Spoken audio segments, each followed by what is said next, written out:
Am I on? Yeah. We're going to call our meeting to order. This is our regular meeting of the Board of Supervisors for Tuesday, April 21st, 2026. And do any supervisors have a moment of silence this morning? No? Supervisor Spatier, what's that? Go ahead. Yeah, do you want to do it? No, because I didn't read up on it. I was busy. You want to do it? You want to do it? You have one? Recording in progress. Go ahead, Vice Chair. Yeah, Greg Conley, who was living in District 1 for the last several, I think, decades of his life. But he, and we did a moment of silence for his wife, Sue, a few months ago. They lived in Vallejo and had a summer place in Pine Grove, and were a really important part of the summer community. And then when their kids were in high school, they decided to relocate to Lake County full-time, and they built a sweet little house in Cobb. And Greg was a master craftsman. He built a gingerbread house for his family to live in. He built so many things for the community, and then eventually moved down to District 1 in the Anderson Springs area. They built a ranch on Blossom Springs. So Greg was a wonderful part of our community. His friends and family will miss him very much, but he is hopefully reunited with his wife, Susan. Thank you.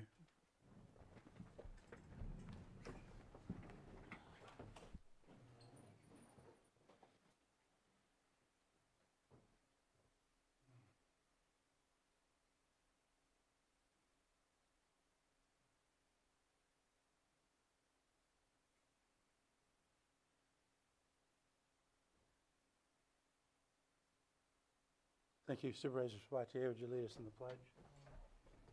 I Pledge allegiance to the flag of the United States of America and to the republic for which it stands, one nation, under God, indivisible, with liberty and justice for all.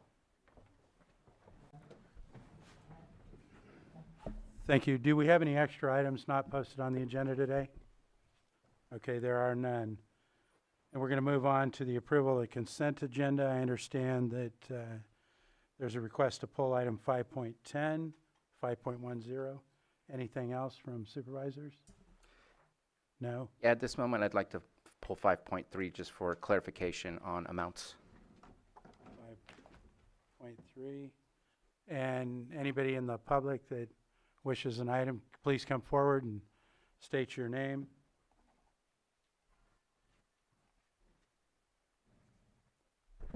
Good morning, Mr. Chair and Supervisors. Margot Kambara.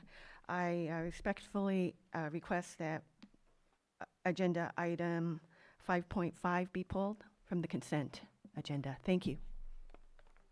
Thank you. So I have 5.10, 5.3, 5.5. If there's no further discussion, be ready for action.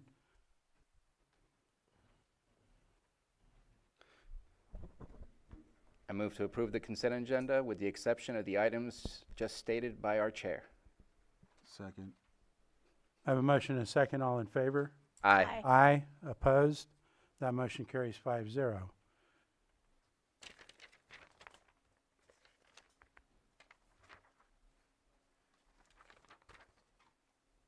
And we're going to move on to our timed items at this point, and we'll start with public input, and we'll start in the room.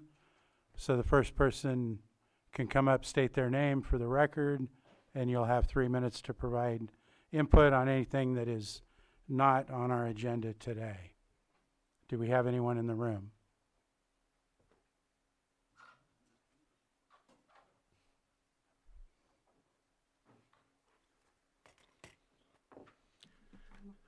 Good morning, I'm Steven Zerker, and I live at Sterling Shores Mobile Home Park.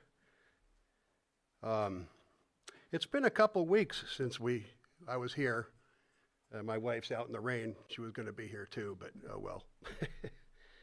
We understand you're working on a strong rent stabilization ordinance for the mobile home park owners, and hopefully we get to see it go into effect pretty soon to protect us I came today so we could remind you about how important it is to pass this RSO, as well as a moratorium on the mobile home park pass-through fees, which back to January 1st, if we could do that retroactively. Ours is going up $60. We're already paying it. There's some mobile home parks now paying $300 more as a pass-through fee just for this year. It's open-ended, so we'd like to see that ended. But we know you're working on it. Rumor has it it's being worked on, and I appreciate that. So I'm basically speaking on behalf of a lot of the sick people in these parks and elderly.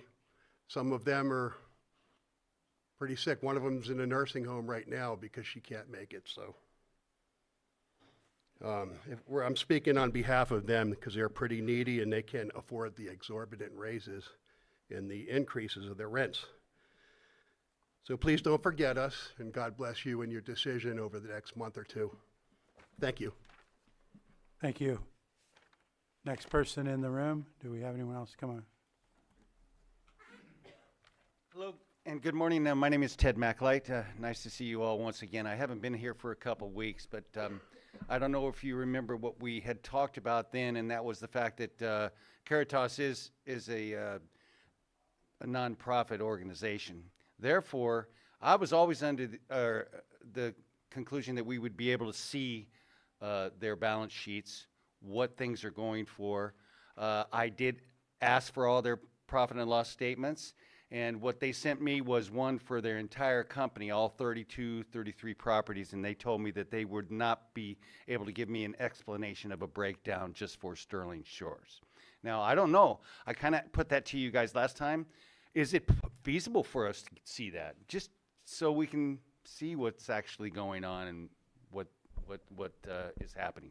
I mean, I don't mean to give you a question, but if there is a possibility, we'd all like to see it. We'd all just like to see accountability on whatever is going on, and just continuity in what we're all thinking, and bring our thoughts back, and maybe a little bit of understanding why these places are going up so much. But anyway, I also want to thank you for working on everything. Everyone says things are in the works, and we really appreciate it. We really respect you very, very much. It takes a lot to get to where you people are right now, and we really appreciate it. And thank you very much for all your efforts. Thank you. Do we have anyone else in the room? Not seeing anyone. We'll go online.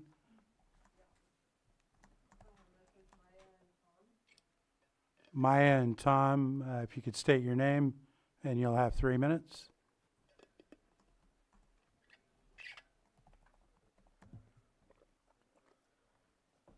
Are you there?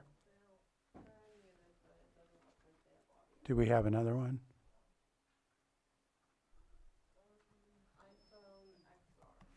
iPhone XR. State your name and you'll have 3 minutes. Hi, Lewa, Pillsbury Family Farms. This Board of Supervisors has made it very clear what your perfect constituent looks like. One who's quiet, one who's agreeable, and one who doesn't ask questions. Because the moment someone does, and the moment somebody presses a director who refuses to answer their questions, they get labeled as difficult. And that's a choice. At Pillsbury Family Farms, we didn't earn that label by causing problems. We got it for not letting things slide, for asking the questions nobody in this room wanted to answer, for refusing half answers dressed up as policy. And what did we get from our supervisor? We got a biased supervisor. We got a supervisor who was silent after, no follow-up or no advocacy, and most recently, a campaign call asking for a vote. So let's be honest, it's not about engagement, it's about controlling the narrative. Because when the people you call difficult for asking questions, what you're really saying is you need to stay in line. And the public hears that. Asking questions gets you ignored, and pushing for clarity gets you labeled. Holding your government accountable gets you shut out. You as Board of Supervisors say you don't want bad actors in cannabis, and that's perfectly fine. Then why does the public have to tolerate your bad actors in government? Why are departments allowed to dodge questions, stretch their authority, and never be told and held to the same standards that you expect from us? And let's talk about public comment. We're told to submit it, be detailed, and bring evidence. And then we hear, I didn't have time to read it. You say you want informed public input, but right now what you're asking for is participation and dismissing it at the same time. So if your goal is a path forward, let's be honest about what your path forward really requires. Does it require silence from the public or compliance without question? Because if it does, then it's a filter with control over the people. And we, the people, we are here to hold the line against bad government and its bad actors. Moleha. Thank you. Can we try Maya and Tom again?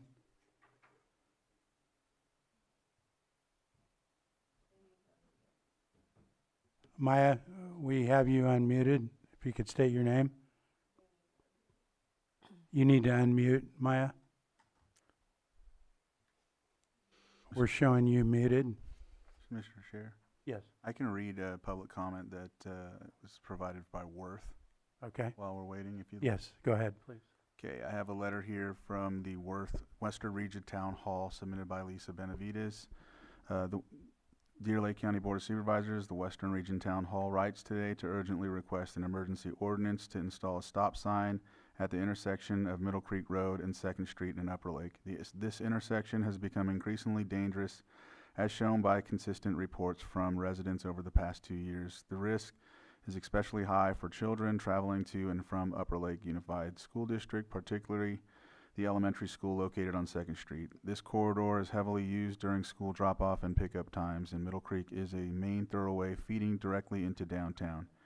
Many drivers do not slow down when turning from Middle Creek onto 2nd Street, and some fail to stop at the existing stop sign on 2nd. These behaviors create a serious hazard for residents. Currently, a free right turn, a stop sign at Middle Creek would directly address these risks by forcing drivers to reduce speed, creating a predictable pause in traffic flow, and giving pedestrians a safer, more visible crossing environment. This single intervention would significantly reduce turning speed, conflicts, improve driver awareness, and create a safe buffer for students or residents walking or biking. There have consistently been multiple accidents and near misses at the intersection.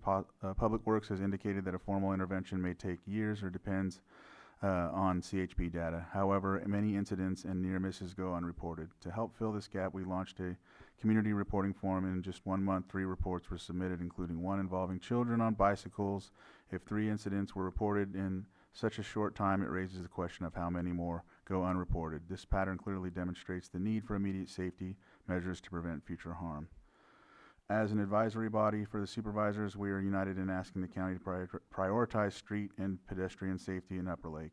We respectfully request the board place this item on the next available agenda and move forward with an emergency ordinance to install a stop sign without delay. Thank you for your prompt attention to this matter. Yours in service, Western Region Town Hall. Thank you. Can we try Maya and Tom again?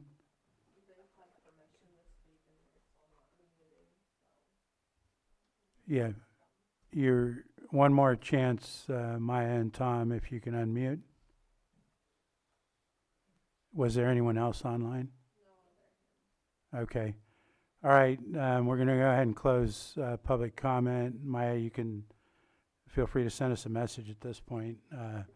So we're going to move on to our 6.2 903 item, Pet of the Week, which I don't believe we have today. So we're going to pass on that item. I think you ruined Tom's day. Yeah. Move on to 6.3, which is our 904, new and noteworthy at the library. Do we have our librarian online? I'll turn it over to you, Mr. Veach. Thank you. Let me just get set up real fast. Okay, so thank you for giving me just a few minutes to talk about what's new and noteworthy at the library. And this month, I wanted to talk about One Book, One Coast. It's a shared community reading program. One Book, One Coast is a multi-state initiative that brings readers together around a shared book across the West Coast. And the chosen book is the graphic novel memoir, They Called Us Enemy by George Takei. George Takei is an actor, author, and activist best known for his role as Sulu on Star Trek. He is the author of To the Stars, My Lost Freedom, and Lions and Tigers and Bears, and is a recipient of the Japanese American National Museum's Lifetime Achievement Award. In They Called Us Enemy, Takei shares his childhood experience of being incarcerated with his family in the U.S. camps during World War II. Told through the graphic memoir format, the book follows him from early childhood to his later understanding of what it meant to lose his home, freedom, and civil rights. Clear, powerful, and deeply human, They Call This Enemy connects personal memory to American history, showing how injustice leaves lasting marks on individuals, families, and communities. We have multiple copies of the physical book available at our library branches and unlimited ebooks available for checkout throughout the program. You can request titles through our online library catalog, which has the combined resources of Lake, Sonoma, and Mendocino County library systems.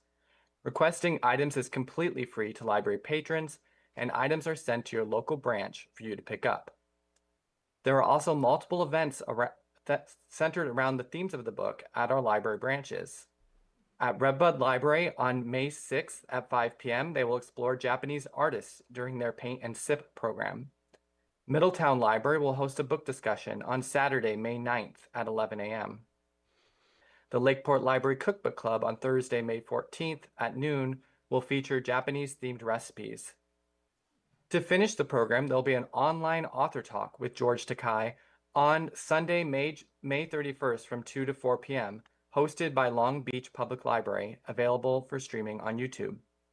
Please check out our website for even more events, including story times for kids. And you can learn more about our library system at our website at library.lakecountyca.gov, or come visit your local library branch in Lakeport, Clear Lake, Middletown, Upper Lake, or on the Bookmobile. Thanks again for listening to What's New and Noteworthy at the library. Thank you. Any comments from board members? Any comments from members of the public? Not seeing any. Thank you, Mr. Veach. We appreciate it. And we'll move on to our 6.4 item, which is presentation of proclamation designating April 29th, 2026 as Fentanyl Awareness Day in Lake County. And Supervisor Crandall is going to handle this item. If there's anyone here for fentanyl awareness, please feel free to come up with Supervisor Crandall.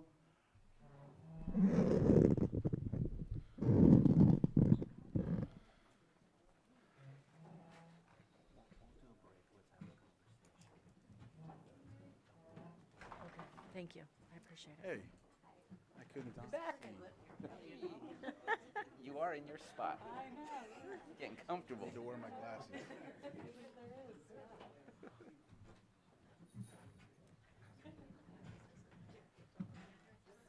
You could stay whatever you want. So while everyone's coming up, Use my microphone.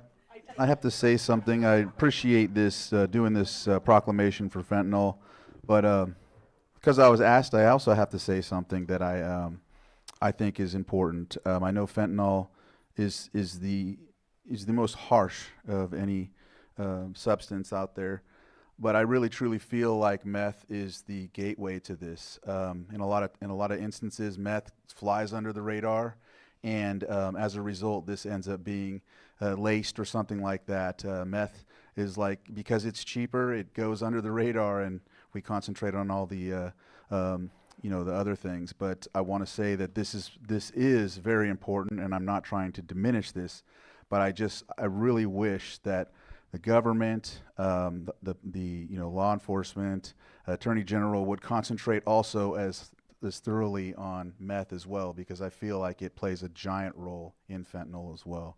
So sorry for that. I had to say that because I'm really passionate about that as well. Meth is horrible.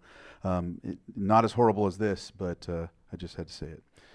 Proclamation designating April 29, 2026 as Fentanyl Awareness Day in Lake County, whereas fentanyl is a synthetic opioid, according to the Centers for Disease Control and Prevention, is 50 times stronger than heroin and 100 times stronger than morphine. And whereas fentanyl impacts adults and youth of all racial, cultural, and economic backgrounds. Whereas, according to the CDC, 79,384 people in the United States died of drug overdoses in 2024. Between 2023 and 2024, the drug overdose rate involving synthetic opioids such as fentanyl decreased by 35.6%. And whereas, through acknowledgement of Fentanyl Awareness Day, Lake County creates a space for organizations, community affected individuals and family members to come together, sharing experiences as whole group to counsel our youth and the public about the dangers of fentanyl. And whereas with commitment and support, fentanyl-related deaths can be prevented, however, patience and continued emphasis on education and prevention are imperative. And whereas while expanding access to fentanyl test strips and the emergency overdose reversal drug naloxone is key to reducing fentanyl use, poisoning, and overdose, the stigma that surrounds drug use, addiction, and overdose often makes it difficult for communities to implement these measures and effectively address the opioid crisis. And whereas today, Lake County joins all those who have been affected by fentanyl use in spreading awareness of its harm and reminds community members that anyone can save a life by educating themselves on the signs of overdose, learning how to administer naloxone, and calling 911. And whereas the Lake County Board of Supervisors and Lake County Health Services Department and its Safe RX Coalition urge all citizens, families, governmental agencies, public and private institutions, businesses, healthcare, education systems in Lake County to support efforts that will increase community awareness, understanding, and action to address fentanyl use in our communities. Now, therefore, be it proclaimed, the Lake County Board of Supervisors does hereby designate April 29th, 2026 as Fentanyl Awareness Day in Lake County. Passed and adopted this 21st day of April 2026. Signed, Brad Rasmussen, Chair of the Board of Supervisors.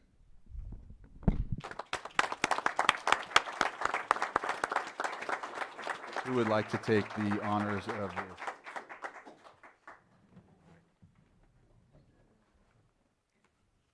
Good morning, members of the board and community members. My name is Mary Gross, and I'm the Health Services Program Coordinator for SafeRx at Lake County Health Services. Today, we designate April 29th as National Fentanyl Awareness Day. On this day, we honor the lives we have lost to fentanyl overdose while standing united in our commitment to prevention, education, and action. In our rural county, the impact of fentanyl has been deeply felt. These are not just statistics. They are our neighbors, our friends, and our family members. Behind every loss is a story, a life, and a community forever changed. Illicit fentanyl is potent, unpredictable, and continues to devastate communities across the country. That is why it's critically important that we continue to educate our community and support those experiencing substance use with compassion, dignity, and accessible resources. While this day carries weight, it's also about hope. It's about breaking the silence surrounding substance use, reducing stigma, and ensuring that help is available to everyone, no matter where they live or what their circumstance might be. Here in Lake County, we've made meaningful progress. Through collaboration and dedication, we have seen overdose rates decline over the past 5 years. This progress shows us that prevention works. Harm reduction saves lives, and community partnership matters. SafeRx is proud to be part of that effort. We're currently maintaining 8 Narcan newsstands throughout the community, providing free, accessible naloxone 24 hours a day. These stands are a call to action for all of us, to look out for one another, to carry naloxone, and to be prepared to save a life. I also want to be clear, the only thing Narcan enables is breathing. We also recognize that the burden of overdose is not felt equally. Marginalized communities in our region have been disproportionately impacted due to systematic racism, discrimination, and failures to provide equitable resources. Addressing this requires intentional, culturally responsive efforts that are community-led and rooted in equity. I want to thank our dedicated coalition partners and community organizations for their tireless work. Together, we're expanding access to life-saving tools, treatment, education, and continuing to build a healthier, more compassionate community. While we cannot undo the losses we've experienced, we can honor those we've lost through action by continuing this work, strengthening partnerships, and ensuring that no one's left behind. On behalf of SafeRx Coalition and Lake County Health Services, I thank the board for recognizing National Fentanyl Awareness Day and for your continued support in advancing efforts that do save lives. Thank you.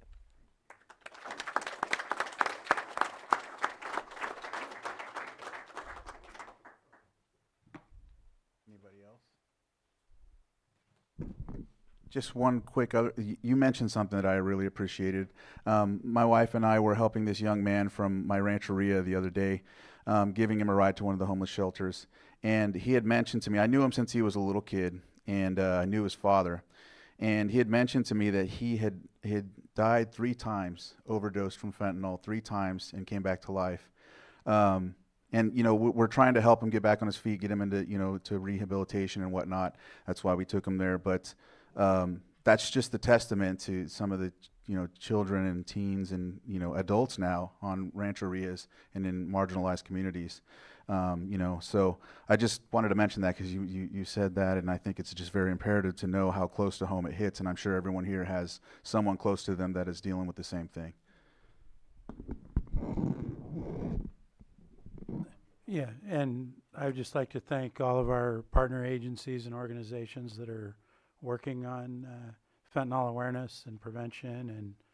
And, you know, it's like Supervisor Crandall said, it's about the worst thing out there. So thank you. Go ahead, Supervisor Hahn. I'd also like to say thank you to Supervisor Crandall for looping the meth into this. As we know here, it's a major issue within the county and beyond. These substances have ruined so very many lives and affected not just the users, but the family members as well.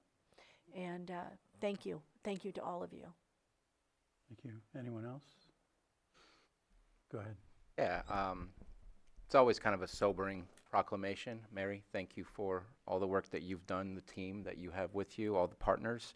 I've seen the difference where I'm seeing the dispensers that are available with the strips, with the Narcan, with all the other stuff that's attached with that. I don't know if that specifically is a difference, but why stop when we're seeing a difference? Because there's so many factors to all the work that you're all doing. And I have this weird thing where I ask the sheriff from time to time, can you show me the death rates and see what the reasons are for that so I can see what maybe I should be focused on?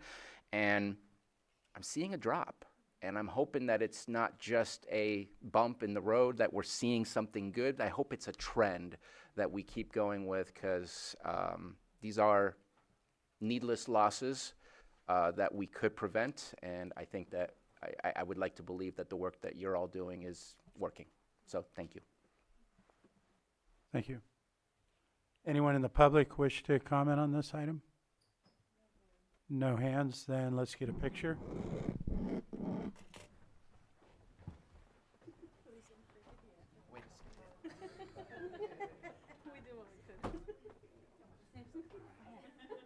I was going to stay right up here.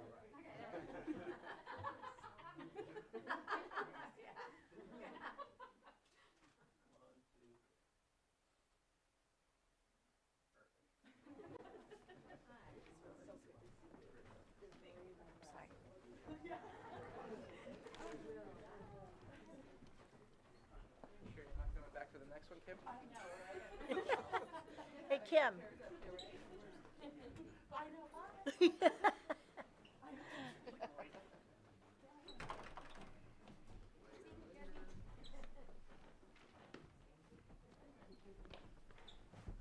And we'll move on to our 6.5, 915 item, presentation of proclamation designating May 2026 as Wildfire Community Preparedness Month in Lake County, and Vice Chair Pyska will handle this. Anyone here, please feel free to come up with Vice Chair Pyska.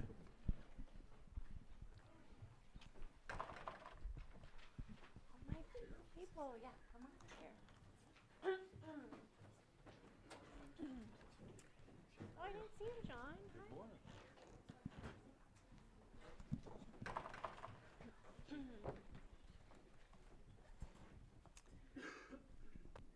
Board of Supervisors, County of Lake, State of California proclamation designating May 26th as Wildfire Preparedness Month in Lake County. Whereas wildfire significantly impacts Lake County's environmental, economic, and social well-being and can occur during any month.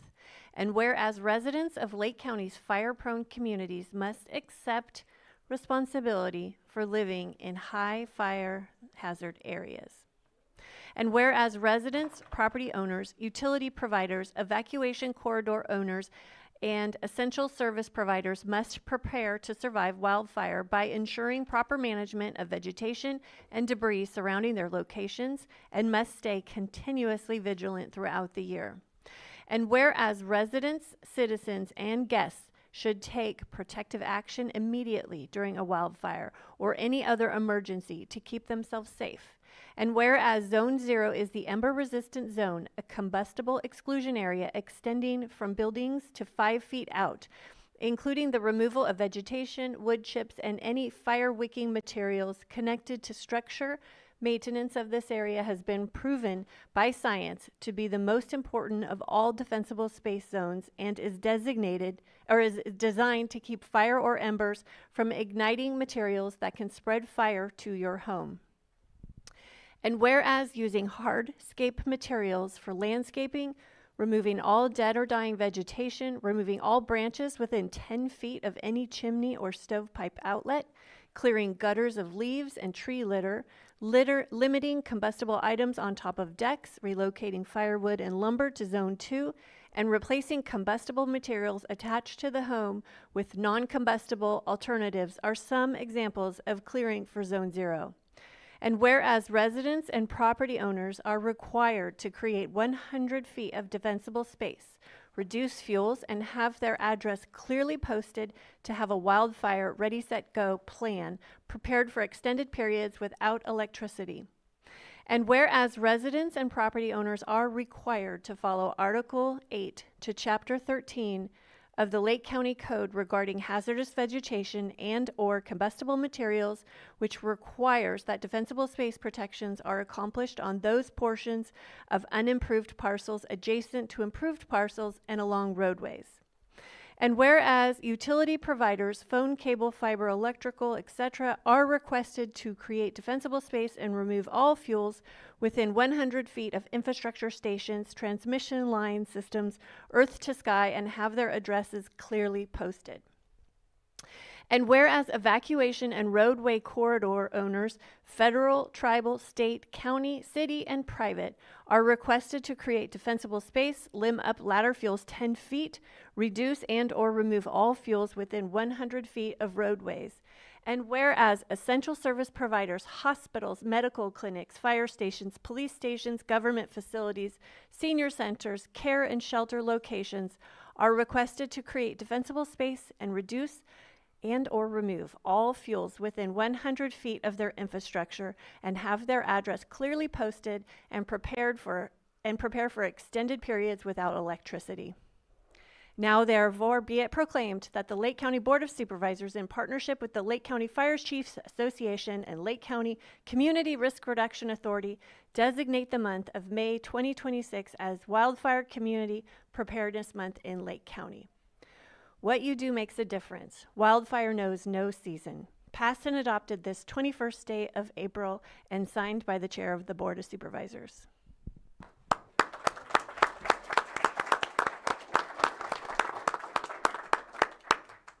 And I want to introduce you to the most assertive people that I know. So the most members here of the Konocti Fire Safe Council, which is one of our new fire safe councils, which covers all 4 HOAs of the Riviera, everywhere in between, goes up over Mount Konocti, and is starting many more Firewise communities all over. We have our spark plug in chief, John Knoll, here. And then later this week, on Friday, we have our Firewise Summit. And of course, our biggest advocate of all, Chief Duncan. So thank you all for the work that you do. We have fundamentally changed Lake County in the last 10 years, and we've done this work together. And we've brought in millions and millions of dollars of state and federal grants to work on wildfire preparedness projects, fuel reduction projects, PG&E grants, all kinds of grants. So I just really want to thank all of you from the bottom of my heart for everything that you do to keep our community safer. I'd like to say thank you specifically. Support of the board has been huge, but support from you is huge. We, as Lake County and a population of 60,000 at max, just punch way above our grade. And when we're mentioned on, and you speak at the federal level on this stuff, advocacy you have around the state, and we serve an example of how people need to recover and be resilient and address these things that we see on a regular basis. Just huge. So thank you. And I'll touch on Zone Zero because I just saw a post of just how much it's not effective. And it is, I can tell you by boots on the ground experience, that it is very critical in protecting homes. Sorry. It's because we don't have 1,000 fire trucks to protect every house. A house has to stand on its own. So if a fire comes up and bumps around the house, it needs to stand without a fire truck there. So that is a huge reason, and I'll just touch on that again. That Zone Zero, house 5 feet out, getting those gutters cleared out, no vegetation touching the house. So that's it for me. Anyone else? John? Why me? Huh? Thank you. Well, what they're saying couldn't be more true. And tragically, history has proved it for us and continues to prove it. And I don't know if you've noticed, but fires and fire season isn't getting any better. It continues to escalate by leaps and bounds to the extent that we've never seen. I spent 35 years in the fire service. I can't even comprehend what Chief Duncan and everyone else is up against today. He mentioned something important. We need to pay attention to Zone Zero. It's up for debate right now in the Board of Forestry and CAL FIRE, and they're having their next meeting this coming Thursday. And the proposal for Zone Zero is not what you just heard. So we need to pay close attention, and we need to recognize that no matter what it ends up being, that's a minimum. And we need to maximize all of our efforts as we go through this process. And that's what we're trying to do with the Canocti Fire Safe Council, because we recognize we've got to prepare for wildfires if our lives and properties depend on it, because they truly do. So thank you.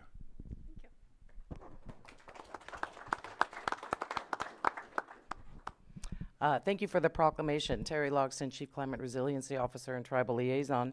And I just wanted to let the public know that after the adoption of this proclamation, the Lake County Community Risk Reduction Authority will be issuing a press release on behalf of the County of Lake and both cities of Clear Lake and Lakeport to talk about why it's important, a little bit more information, as well as giving information from CLERC, the Clear Lake Environmental Research Center, which offers a free chipping program countywide, and the Lake County Resource Conservation District, or RCD, which offers a mobile tool cache that they will bring to your house and show you how to use the equipment to maintain defensible space. So look for that press release in local media soon. Great, thank you.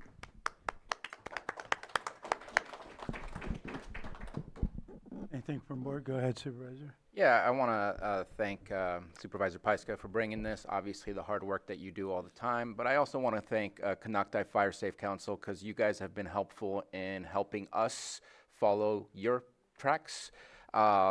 With the Redbud Fire Safe Council that's begun, we have Cindy that's helping us as well. So she's kind of stealing all your good ideas and letting us know what you've learned, which is great for us. It gives us a great advantage.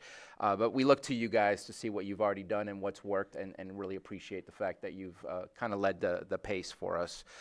Still in our infancy, but we do have our May 2nd Wildfire Expo that will happen to try to expose us to the community, help with the educational portion, which is part of what fire safe councils should do, and hopefully we'll start doing what you've been doing, which is working on the Firewise communities as well, so that we can get to those smaller pieces that can really help the community. If you don't mind, I want to read a public comment that we received at 9:34 a.m. Because I know that Supervisor Pyska has introduced me to this person, and this person has been very critical in the entirety of everything that's happening in our county, and that's a comment from Magdalena Valderrama regarding this item, and so just thought I'd read it rather than it being lost in our emails or just posted for the record. Thank you for elevating wildfire preparedness to a full month of recognition. After 10 years of working within Lake County's resiliency landscape, I've seen how much coordination already happens among our local partners, often with very limited resources. In the past year, we've also seen Lake County take a serious interest in successful regional models. Several supervisors have spoken highly of the Sierra Nevada Conservancy structure, and last month, nearly 40 residents came to hear the manager of the Santa Cruz Mountain Stewardship Network speak in Cobb. That turnout showed something important. Our community is already thinking and acting in regional terms. If Lake County intends to pursue recognition as its own region within the state, then May 2026 is the right moment to begin formalizing the governance framework that would make that possible. The state consistently directs funding toward regions that demonstrate clear, documented collaboration. We already have the partners, the RRA, the Fire Safe Council, COAD, and the work underway through Clerk's Regional Priority Initiative.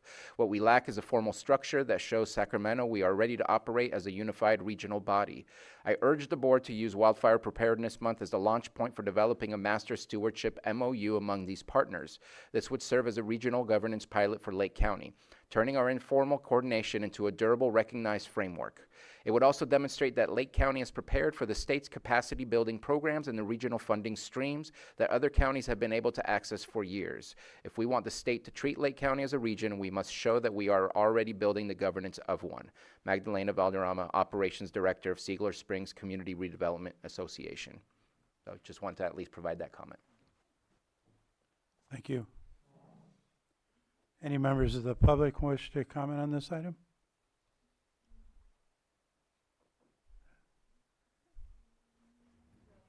No hands? I think we're ready for a picture.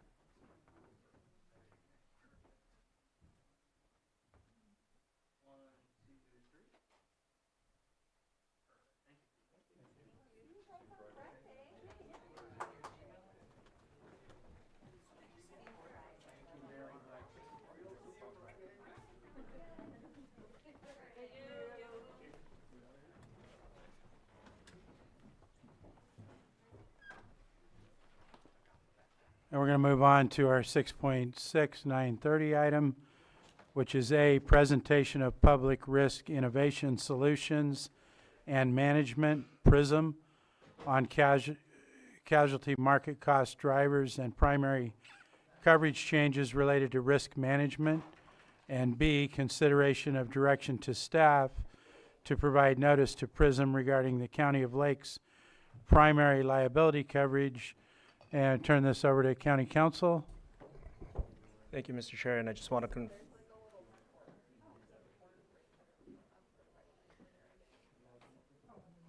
on.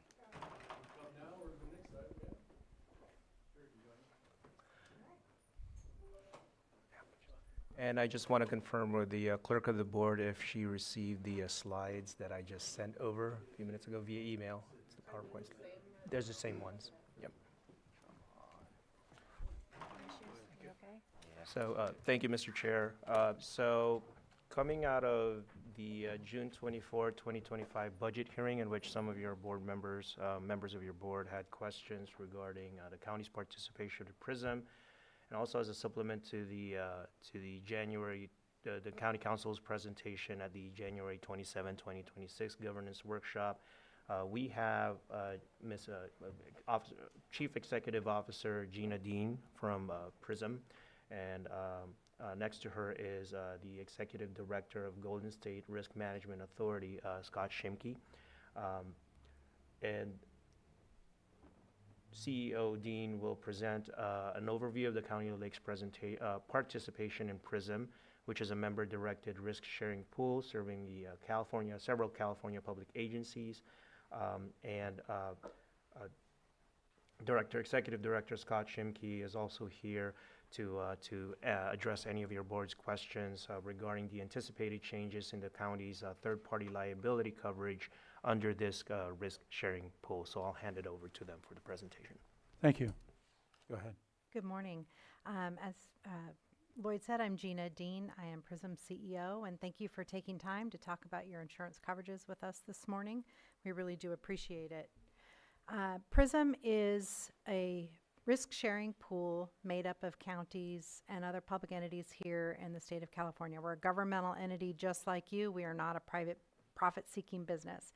We are a JPA. We came together back in 1979. We were formed by the counties here in the state of California to provide insurance coverages and have grown quite a bit since 1979. But our mission is still the same, provide the lowest cost coverage and broadest coverage that we can to our members. We are not traditional insurance. We are a risk-sharing pool.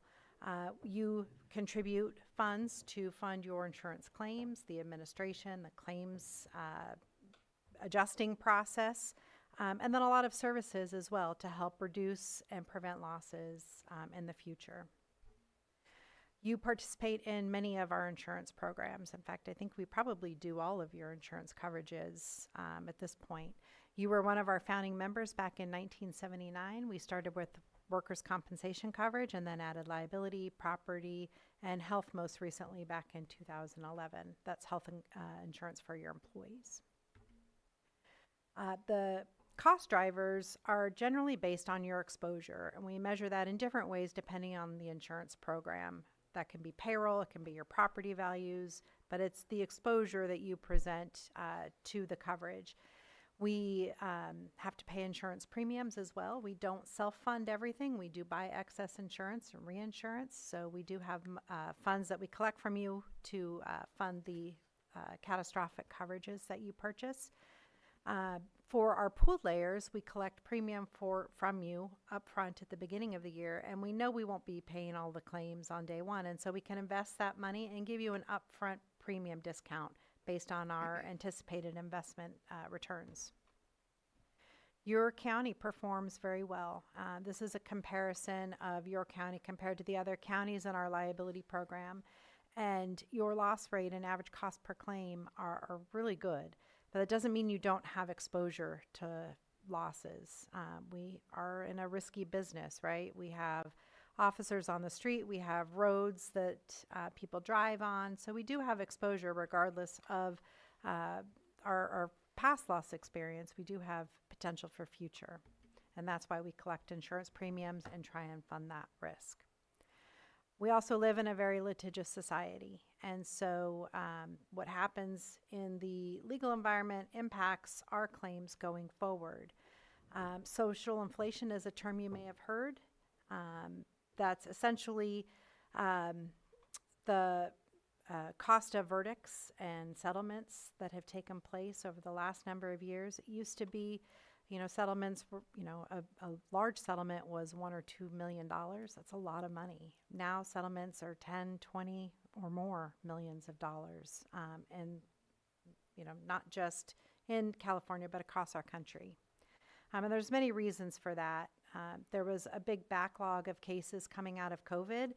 And so we've seen a lot more of the large verdicts recently, but that isn't just a COVID thing. It really is a matter of our claims coming to fruition. This is a slide shows public sentiment towards lawsuits over the last few years. And just a few years ago, 90% of people thought that there were too many lawsuits here in the U.S., and that's down to 56%. That's a pretty dramatic shift. When you look at the sentiment on the amount of damages that are awarded to people, a few years ago, 42% thought that damages awarded were too high. That's down to 24%. So again, dramatic shift in the way that the public views liability and lawsuits here in not just California, but across our country. Litigation funding is also a big factor in the rise of the cost of claims. Are you familiar with litigation funding and what that's all about? Okay, so I won't belabor it, but essentially that's where private funds, hedge funds, fund litigation so that claimants can pursue longer and larger awards that may or may not be deemed necessary. And when they asked law firms whether they were more likely to utilize litigation funding, almost 70% said they are more likely to use litigation funding going forward. And then there's our jurisdiction, which is also a problem for us here in California. Over the last several years, California has been considered the worst jurisdiction for litigation and the cost of litigation. most recently, the most recent study showed that Los Angeles in particular is bad. This particular organization, they produce a publication, they call it Judicial Hellholes, so pardon my French there. But they boil down the cost of litigation to what they call a tort tax. So the cost per person in the state as a result of runaway litigation. And not just in LA, but in California across the board, they estimate that it's almost $2,500 per person is what litigation costs us, and lawsuit abuse. So that's the bad news. You are part of an organization that isn't just standing still and paying out claims. We are doing a lot to try and reduce your cost of claims going forward. We try and make sure that the insurance that you're purchasing is structured to be the most cost-effective and broadest coverage that we can provide for you. We are very assertive in our claims administration, trying to defend claims and settle where it makes sense. And we work very closely with your county on those matters. We also are doing a lot of data and analytics to help identify where claims are coming from and then help try and prevent them going forward. We have a risk control staff of 12 people that specialize in risk mitigation that are available to assist you, along with a lot of other services that are available, whether it's training or other kinds of resources to assist you. We are also getting much more involved in legislative efforts to try and hopefully impact some tort reform this year. That's our hope, because we think that the current legislative environment is just not sustainable. Your liability premiums have gone up dramatically year over year, almost 20% for the last several years. And that also is just not sustainable. We know that. So we are doing everything we can to impact legislative change. We have very long-term relationships with most of our reinsurance partners, and that makes a really big difference in how much they charge us for premiums. If they know they've got a large volume of coverage that they can sell to your pool, and that we will be here to partner with them year after year, we get a price break for that, and we get better coverage in addition to that lower price.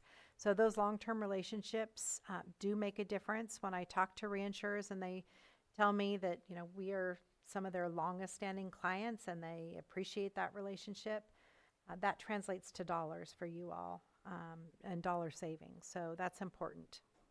And then lastly, we established an insurance company that you all own. It's a captive insurance company, meaning we've set up this insurance company domiciled in the state of Utah that you all own. It only provides insurance coverages to your pool. And so it's a really good tool to help enhance our investment earnings, which ultimately reduces your risk. So when we can anticipate higher investment earnings, we give you a discount up front. Over the last 8 or 9 years that we've been utilizing this captive insurance tool, we've been able to save our members over $100 million in premium savings by utilizing that tool. So that's been a big deal for us. This last year, our interest earnings was over 7% utilizing the captive. So again, saves you money. There are things that the county can continue to do as well to help reduce your costs. Continuing to utilize risk prevention tools, accessing the services that are available to you to help reduce your risk going forward. We strongly recommend that you continue to fund for risk control within your county and risk prevention measures, whether that be preventing injury to your employees or preventing injury in your community. Those are all things that we hope you stay current on. We also recommend that you continue to vigorously defend claims that are defensible. It can be appealing to just settle and get claims out of the way, but if they are defensible, we are highly recommend that you continue to defend those. And we work very closely to help you with that. We also ask that you help support legislative change. We oftentimes are reaching out to our members asking for support in terms of letters or sometimes even speaking to the legislature. So we ask that you continue to support that as well. And then lastly, and maybe most importantly, help educate the public on the cost of claims here in your community. The cost of claims, whether it be settlements or verdicts, that translates to your dollars, your taxpayer dollars. It's not just some insurance company out there that's paying those claims. At the end of the day, it's your taxpayer dollars that go to fund that. And so we ask that you continue to help educate the public on where that money comes from.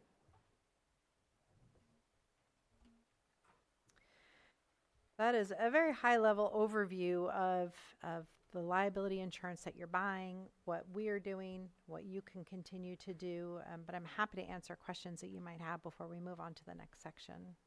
And do we have any questions from board members at this point? Supervisor Sabatier? Yeah, I do have a quick question. So you created ARC. We have a seat currently on the PRISM Board of Directors. What does that look like for ARC? Is that completely separate? Do we not have a seat there, or is it going to mimic similarities? And my last question for that one is, what allows them to invest better than what you're currently investing in? Just kind of curious. Okay. So ARC does have a board of directors. It's comprised of 7 individuals. Mr. Shimke here to my left serves on that board. I do as well. We have 3 other PRISM members that serve on that board. We have to have a Utah resident serve on our board. And so you don't have a seat directly, but the PRISM board gives direction to the ARC board on how to proceed. So indirectly, you do have input. As far as the investments go, ARC is a individual corporation. It's not a public entity in the state of Utah. And so they are not as restricted in terms of the way that investments can be made. The PRISM board gives direction to the ARC board on investments, and we have set up limitations so that we can't just go invest in things that we wouldn't invest to here. We are a little more aggressive in our investments, although I would say the ARC portfolio is still extremely conservative. We do have a small portfolio of equities, which we're not allowed to do here in California, but we can there. And we try and match up our investments to the payouts. Insurance payouts, insurance claims payouts are much different than county's cash payout requirements. So we can invest longer and take advantage of higher interest returns, although I will say our investment portfolio is still quite conservative. We have an investment advisor that manages those claims or those investments for us. That is an investment advisor that does a lot of investments for other public entities here in California. We ourselves use the same investment advisor at PRISM, so we feel like we've got a very good handle on those investments. And as I mentioned, the investment returns equate to premium savings for you. When we earn more at ARC, we discount your premiums up front in anticipation of that. So it's been a really good tool for us to save you all money. So it has a similar setup as, and maybe I'm speaking in something that you might not be aware, I think you probably are. Smart Easy Pay was a corporation that was created out of CSAC. They're following government-style rule of investment, but they don't necessarily have to. You're doing similar work in the sense of staying in the safety zone of investment, but you could, as a private corporation, be able to invest in a much riskier way if there was such a decision by the board of directors. Yeah, I'm not familiar with that organization, but it does sound similar. Okay, thank you. Yeah, you're welcome. Any other questions? I think we can move on. Okay. The next section is talking about your primary liability coverage. Lake County started to purchase first dollar liability coverage through PRISM back in 1998. I don't know if many of you remember Baird Anton. He was the driver. He was Lake County. supervisor and was very involved in setting up our primary liability coverage back then. So you have been purchasing first dollar liability coverage from us since 1998. We had a few counties that did the same and other public entities, but over the years, as costs have increased, many of those have gone back to self-insurance. And so it's just hasn't been feasible for PRISM to continue to provide the first dollar liability coverage for the members. Most of our members are self-insured. Can I just interrupt? This is still the same item, because in this item, they talk about how liability is being changed over. The next item is just a resolution for PRISM. That's a weird. Yeah, I was overhearing it, just thought I'd interrupt. All right. Sorry, I got ahead of myself. No, because in the presentation, we have an amendment for PRISM, which is just an amendment of board members. That's a separate item. Oh, I okay. believe you're talking about the continuation of the presentation that I reviewed on here, which talks about how one of the programs is being eliminated from PRISM. Yes. And that's that, yeah, we're still on that item. Okay. All right. Thank you. Go ahead. All right. Move on to the transition or I don't have the agenda itself in front of me, so I'm not sure what the resolution is that you're. Well, we have. Resolution is simply some changes to get rid of the word insurance and Oh, other things. okay. The transition is part of the first item, and I'm looking at Lloyd, who's saying yes, and Rick, who's saying yes. Yes, so it's sub B of the agenda item that's timed for 9:30 a.m., and that is the consideration of direction to staff to provide notice to PRISM regarding the County of Lakes primary liability coverage transitioning from where it is right now in general liability to these options, one of which we're recommending is RSMA or GSRMA. So the liability coverage is being eliminated, option is being eliminated July 1st. If the county does nothing, you'll transition to self-insurance like the other counties have done. But we have an alternative that we think is attractive for you, and that would be to join the Golden State Risk Management Authority. There are benefits to doing this. You would have the same coverage that you have now. You would continue to have, actually probably have enhanced claims administration services. Right now, PRISM outsources the claims administration to a third-party claims administration firm. Golden State Risk Management Authority handles their claims in-house, and so I believe that's an enhancement for you. Scott will talk about that a little bit more. We have transitioned our coverage over the last few years, so it's not a first dollar coverage as it was when we started back in 1998. You guys actually have a $10,000 deductible, and so by moving to Golden State Risk Management Authority, you'll be able to eliminate that deductible as well. If you do nothing, you will transition to self-insurance, as I mentioned, like the other counties have done, but that will require some administrative responsibilities that you'll need to take on. You'll need to hire the claims administration firm and contract with them to provide claims administration services. You'll have to fund for your self-insurance layer, which at a minimum would be at the first $100,000 of every claim. And so you would need to have an actuarial study to project how much you'll pay in claims for the first year and fund for that in your 26-27 budget. Transitioning to self-insurance will also require more staff time on your part to manage the claims because you will be self-insured. And so that will require more staff time and more resources. There is a third option, and that would be to buy insurance from the commercial marketplace. But I can tell you, we've tried to do some looking around, and the costs are extraordinarily higher. And in many cases, primary liability coverage just isn't available for counties. Insurance companies view that as a very high risk, and they're not willing to provide first dollar coverage. So we can do more looking, but honestly, the coverage is not going to be the same as what you have now, and the costs are going to be quite a bit higher. So our recommendation from PRISM is that you move to the Golden State Risk Management Authority. So I'll let Scott talk about his organization.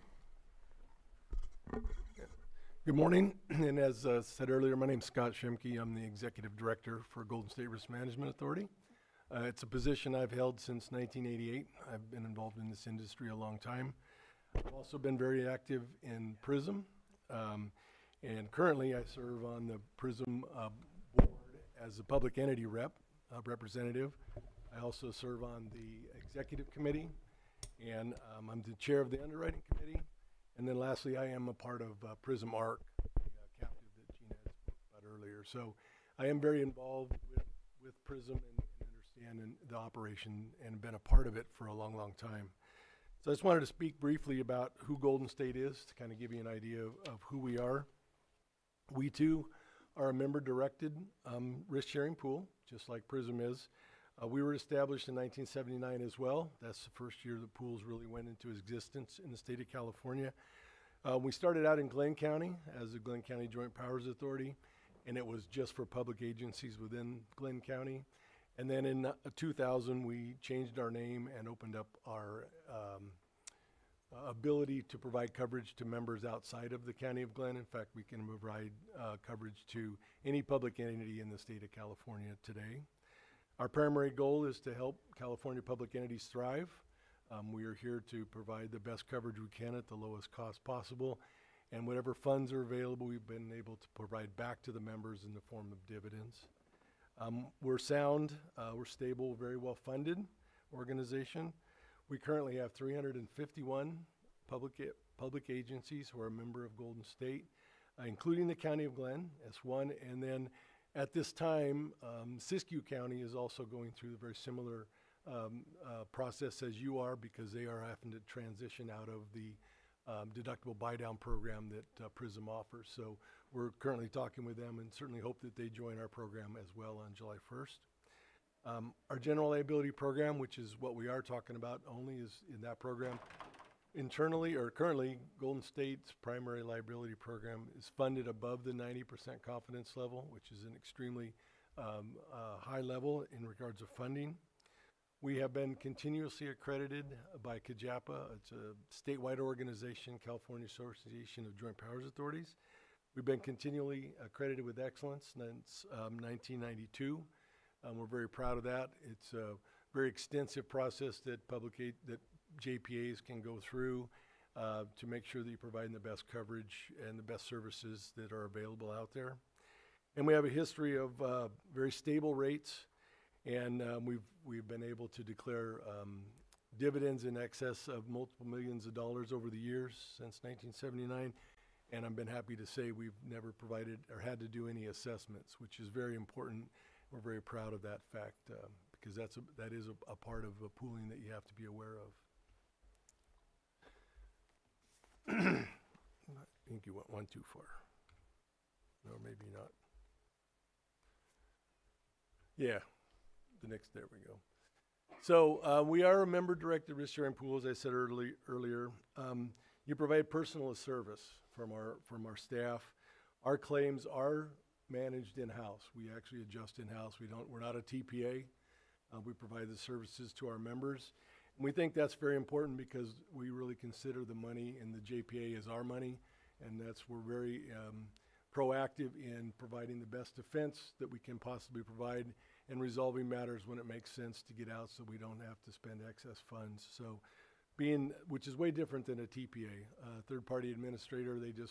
They're somebody you've hired, they process your claims, they don't really know you. We feel like we have a much personalized service with you and with our claims staff. We provide very proactive risk management services that we'll be doing that. We'll have a risk control associate that would work directly with you and your staff to provide all of the services that we have in addition to the services that PRISM has available to its members. We have some unique programs that we provide to our membership. One of them is called the RMAP, which is the Risk Management Accreditation Program. This is a process that our membership can go through. It's best practices. We have certain guidelines that a member goes through, and it is provide the ability for an entity to earn up to $75,000 in in funds that come back to you that you can allocate to any type of risk management type program or whatever is most beneficial within your county. We will work directly with you on that. We have a program that's called the Loss Prevention Subsidy Fund, and it's exactly that. We provide up to $1,000 if you have staff that want to go to training, if you go to training that is attributed to loss prevention type activities. And then lastly, we provide what we consider very beneficial funding options for you. And this is important. We understand that funds, the way funds flow through counties, there may be timing in regards to payment of premiums, contributions and stuff.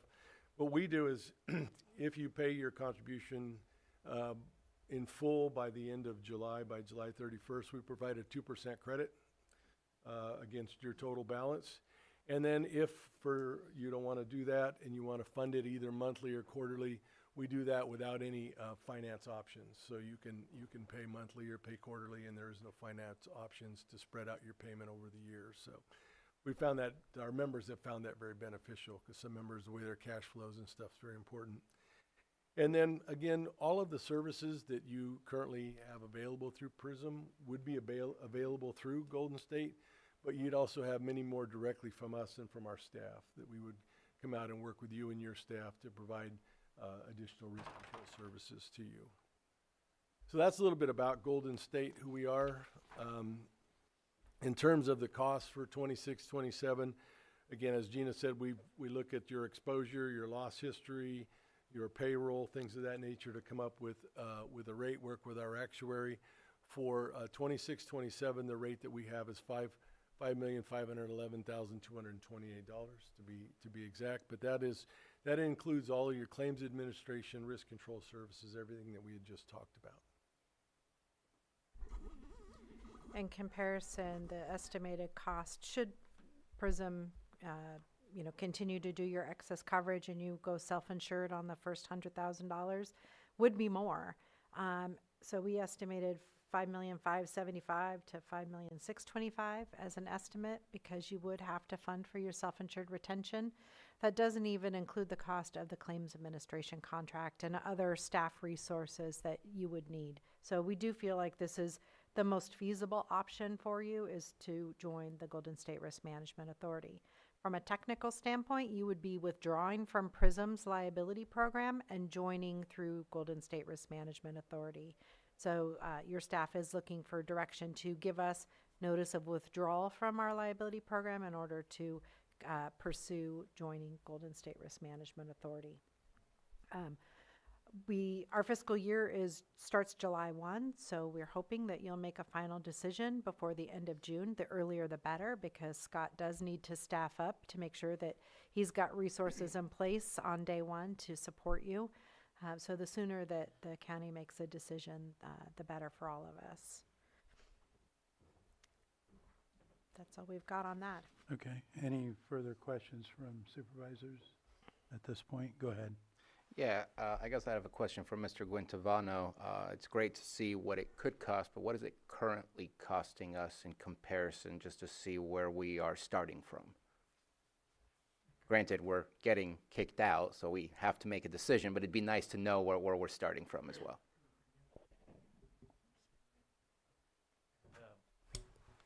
It works. We do have our risk analyst from my office, Rick Ensley here, who may be able to answer that question. Approximately 6 p.m. Good morning, Chair and Board. Rick Ensley, risk analyst for County of Lake. So our approximate costs right now are about, I'm just going to rough it, about $6 million. So this comes in where it comes in. Okay. Is that what you're asking? Yeah, and that's strange that the number, if we did self, would be lower. I'm anticipating that probably would be more. But I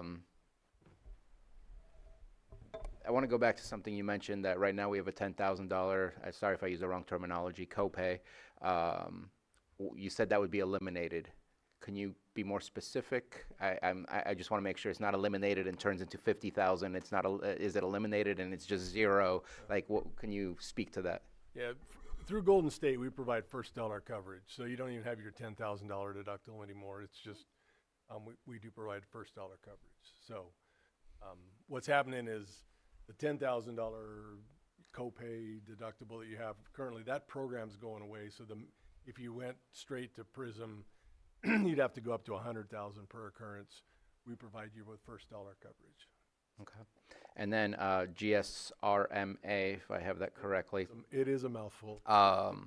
is also a board-driven entity.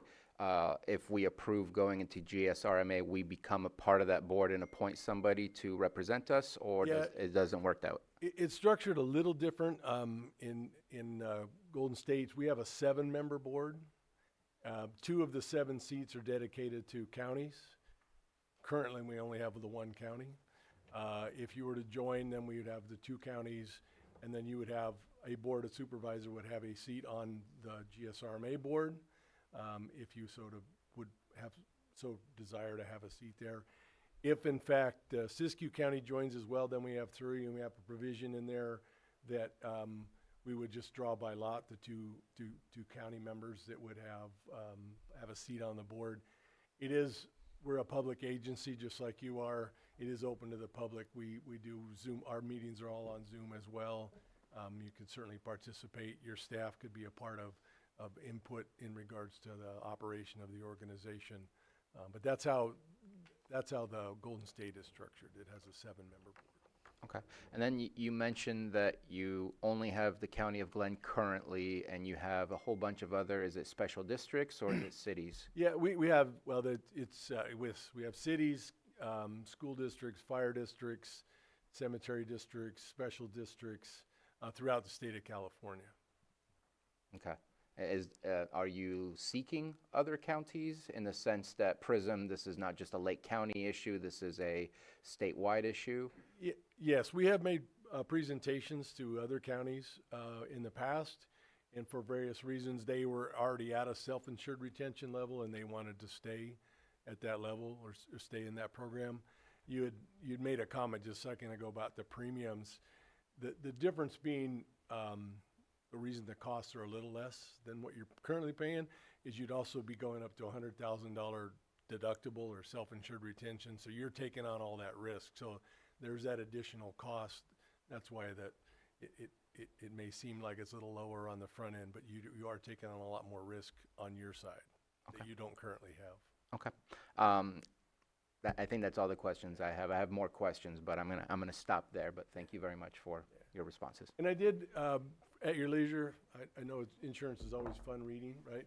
But this is our annual report. I did bring 10 copies for the board and for others, so I'll give that to the clerk. And if you have time, you want to read more about Golden State. And then also, our website is very robust and has a lot of information about us, about our membership, things of that nature, and then all of the services that we do provide. So you could certainly take a look at that and get a very good idea of everything that we do provide to our membership. Thank you. Thank you.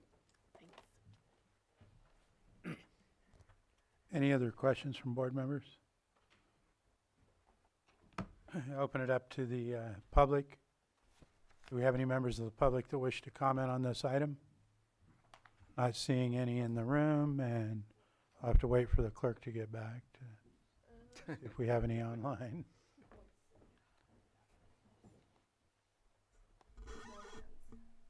No hands, so I'll close public comment and bring it back to the board for any further or possible action that we have in front of us. When's the plan to come back to us for a final decision for this? Because obviously today is not the day. So we're hoping that certainly well before June 30, 2026, that is a goal because of the fiscal year and that is the deadline that's been stated as the transition, and the earlier we do it, the better. The first step to this would be under sub B of the recommendation, which is just to provide direction to staff by consensus of sending a notice of intent essentially to PRISM of the withdrawal. And as you can see there, part of that direction would be to notify PRISM for your board to consider at a later date joining GSRMA. And again, it would be well before, the goal is to get it earlier the better, well before June 30, 2026. Feels like we got a letter of intent from PRISM that we're getting dropped. Supervisor Pais? Yeah, I would like to see a recommendation from staff on this too. And We have met, staff from the county council's office have met. Is this your recommendation? Yes, it is. I'm sorry, Okay. I just it wanna wasn't be that really clear in the clear on memo, it. but Okay. it would be, yes. Ewan? And the administration office was also involved and heard all this, and we are also in support of the recommendation of switching over. Okay. Supervisor Sabatier. And it's, I guess, more for curiosity than anything else, and I really appreciate you being here and you presenting, and it feels like that's the direction where we're going to go. But it'd be nice to know what other counties are doing, because yes, some are going into self-service and just doing their own thing. I don't think we're in that situation, so I appreciate that a recommendation is coming. But it'd be nice to know what other counties are doing if they're not doing the self-service, just to get a glimpse at kind of the comparisons. I can answer that for you. There are only 2 counties that currently have primary liability coverage through us. The others have transitioned back to self-insurance over the last Every single several one of years. So Lake County and Siskiyou are the 2 remaining. And so Siskiyou County is also considering joining GSRMA, and that is staff's recommendation there as well. Wow, I'm surprised. That's not how I heard that comment, but holy smokes, that's a lot of counties that are doing it themselves. Okay, thank you. All right, any further questions? I do have one. Go ahead. With so many counties dropping out and doing the self-insuring, is that going to end up affecting being able to pull from one and the other, as we had earlier heard, for the insurance? Is that going to raise our rates, basically? No, it shouldn't raise your rates. They're all self-insured for their primary liability coverage, but they continue to get their excess coverage through Okay, us. okay. So that's not changing. Okay, perfect, thank you. Okay. I think we're ready for action or direction. Go ahead, Mr. Quintuano. Thank you, Mr. Chair. So at this point, with the sub B direction, it can just be provided via consensus to staff. Okay. Do we have consensus for that? Yes, we do. Back before July 1st. Okay. We do. So, thank you. And we'll move on to our 6.7, which is a 10 a.m. consideration of resolution approving the amendment to the Joint Powers Agreement of Public Risk Innovation Solutions and Management, PRISM, and authorize the chair to sign. And turn it over to County Council. Yes, and this is also a presentation primarily from PRISM in relation to the proposed amendments to the current Joint Powers Agreement. And I'll hand it over to CEO Gina Dean. Thank you. Go ahead. All right. PRISM is in the process of amending our Joint Powers Agreement, which is the agreement you all execute and agree amongst each other to participate in the organization. We were started by the counties back in 1979, and in 2001 expanded our membership to any public entity in the state of California. When we did that, we put provisions in the Joint Powers Authority agreement so that counties continued to have a controlling vote on the board of directors. At this point, we have 54 of the 58 counties. Are you pulling up the? Okay. It is on the same thing, yeah. That's okay. Sorry. We have 54 of the 58 counties that participate in PRISM that are considering this amendment to the Joint Powers Agreement.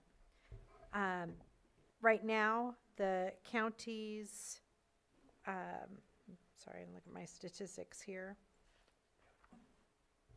I apologize if I may, Mr. Chair. Yes, that's There we go. All right. Thank you. Perfect. As I mentioned, we have 54 of the 58 counties, plus, a lot of the cities, schools, and special districts that are in our membership. And we are recognized as our largest insurance pool, not only here in California, but across the country.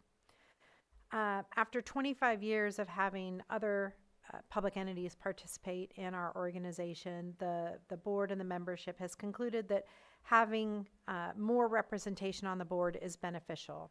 Right now, we have 54 county members on the board of directors and 7 voting public entity members, non-counties. They also have 3 alternates. We have a 61-member voting board of directors.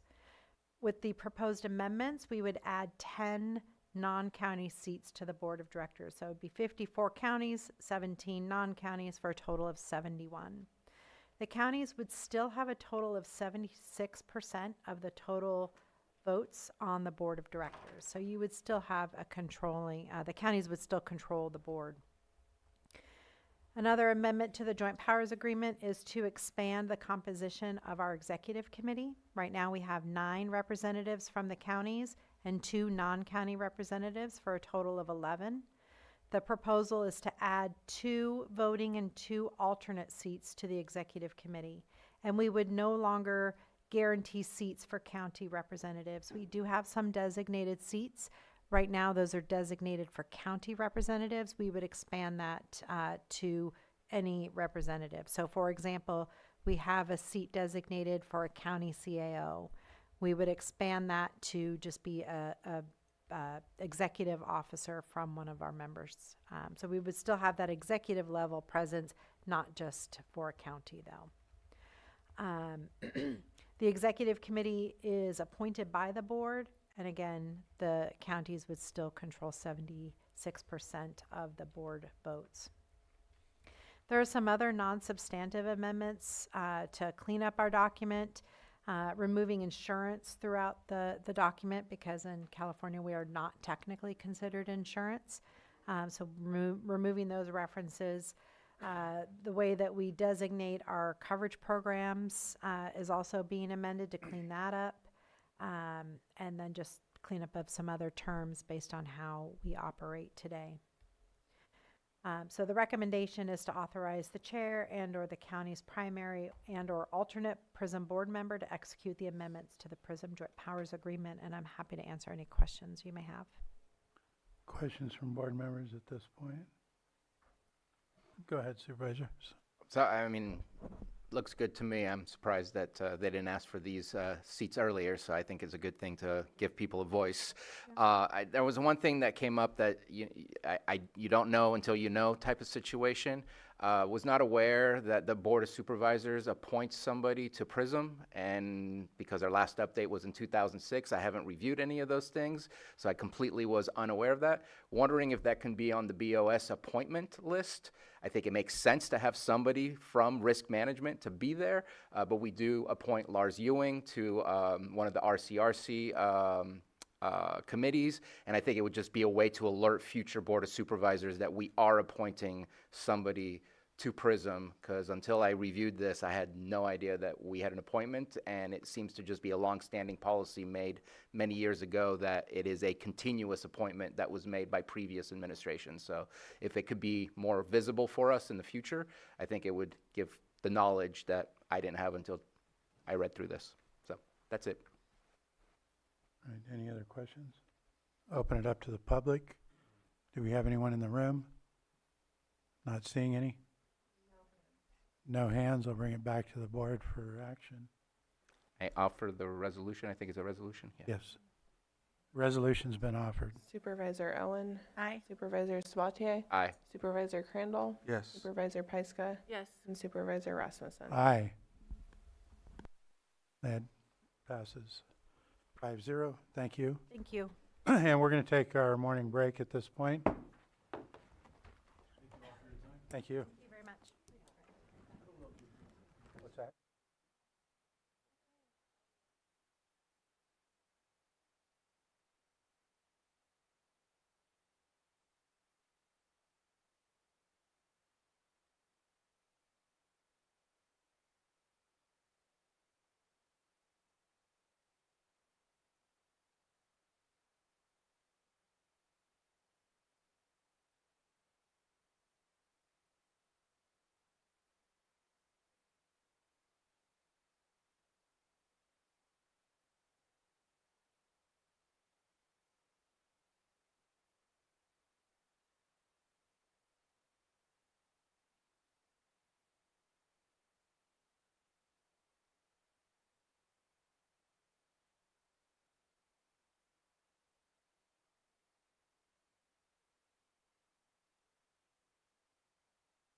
Okay, we're going to reopen the meeting and move on to our 6.8 item.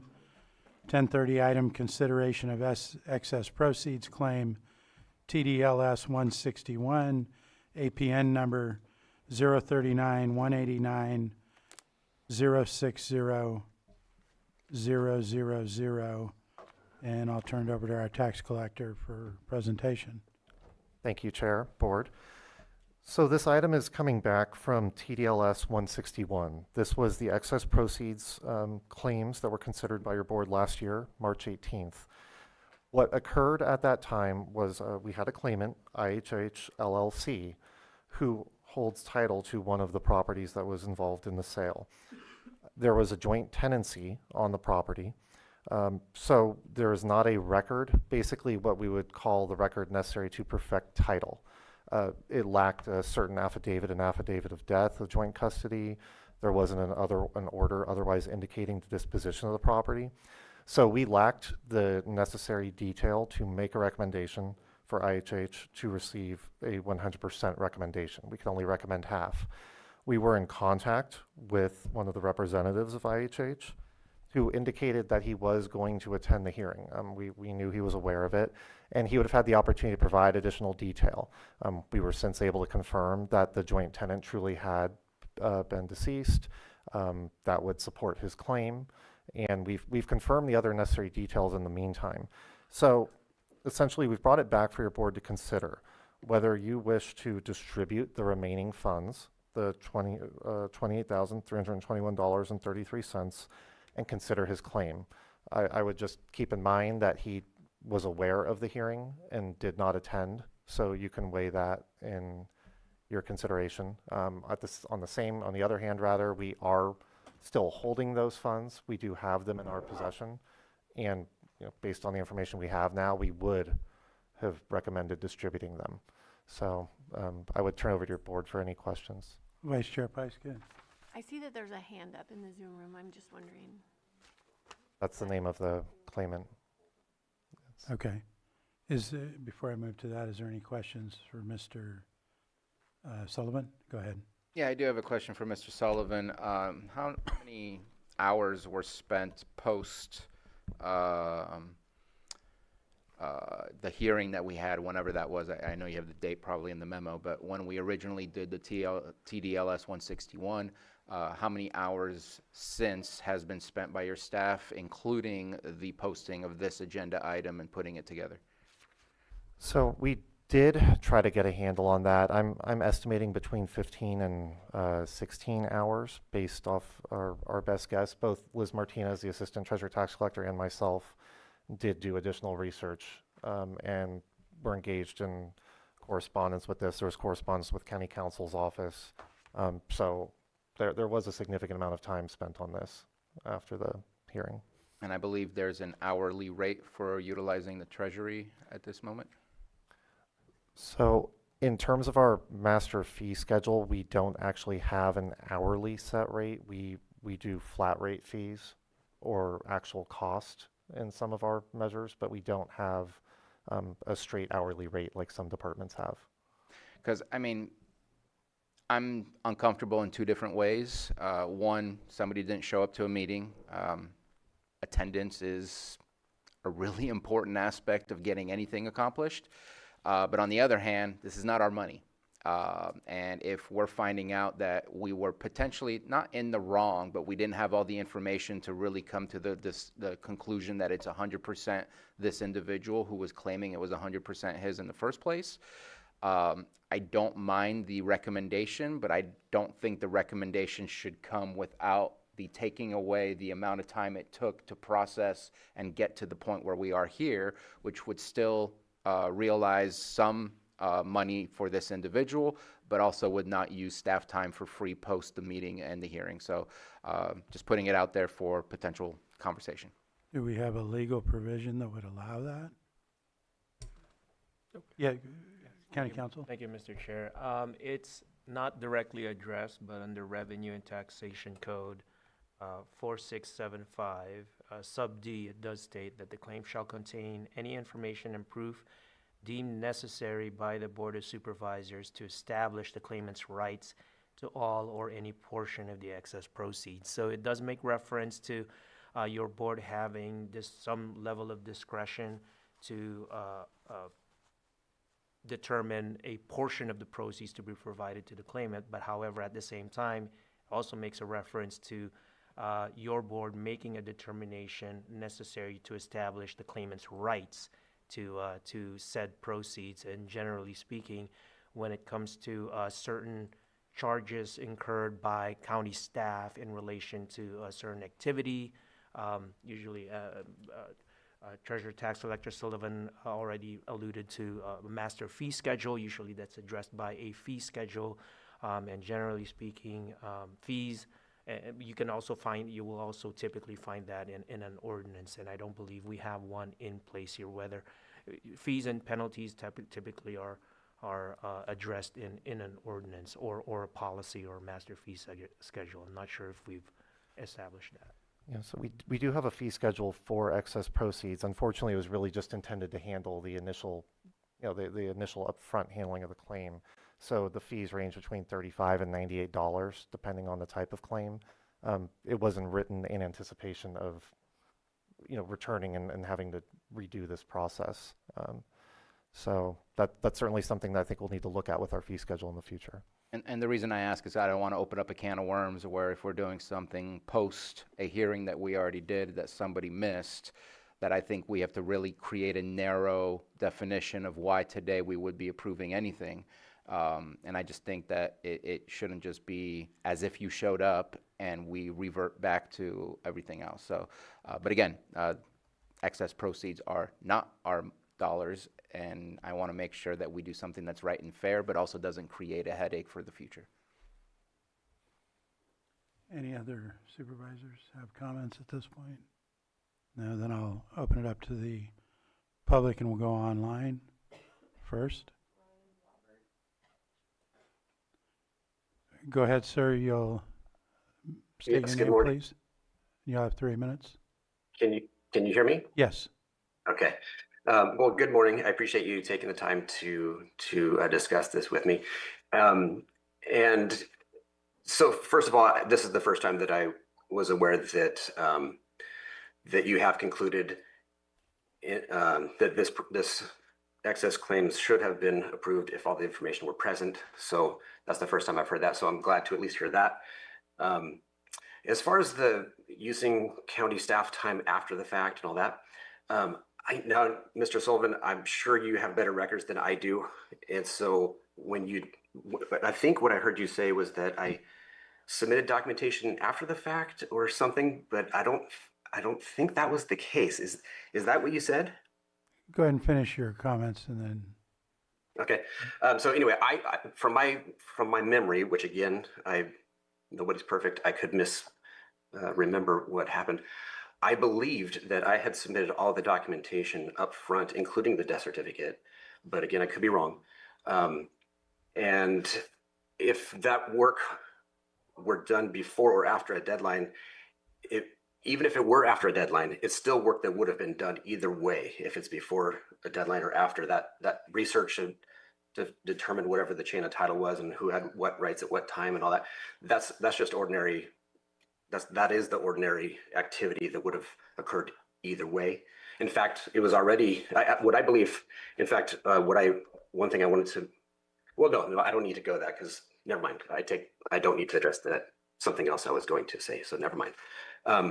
So anyway, yeah, that was just my thoughts, and so I appreciate you guys. And to address one more thing about not being at that meeting, I do live 5 hours away approximately, so when I got notification of that meeting saying we've concluded that you only have a 50% interest in that property, therefore, if you have any other documentation or proof or evidence to the contrary, we're having this follow-up meeting.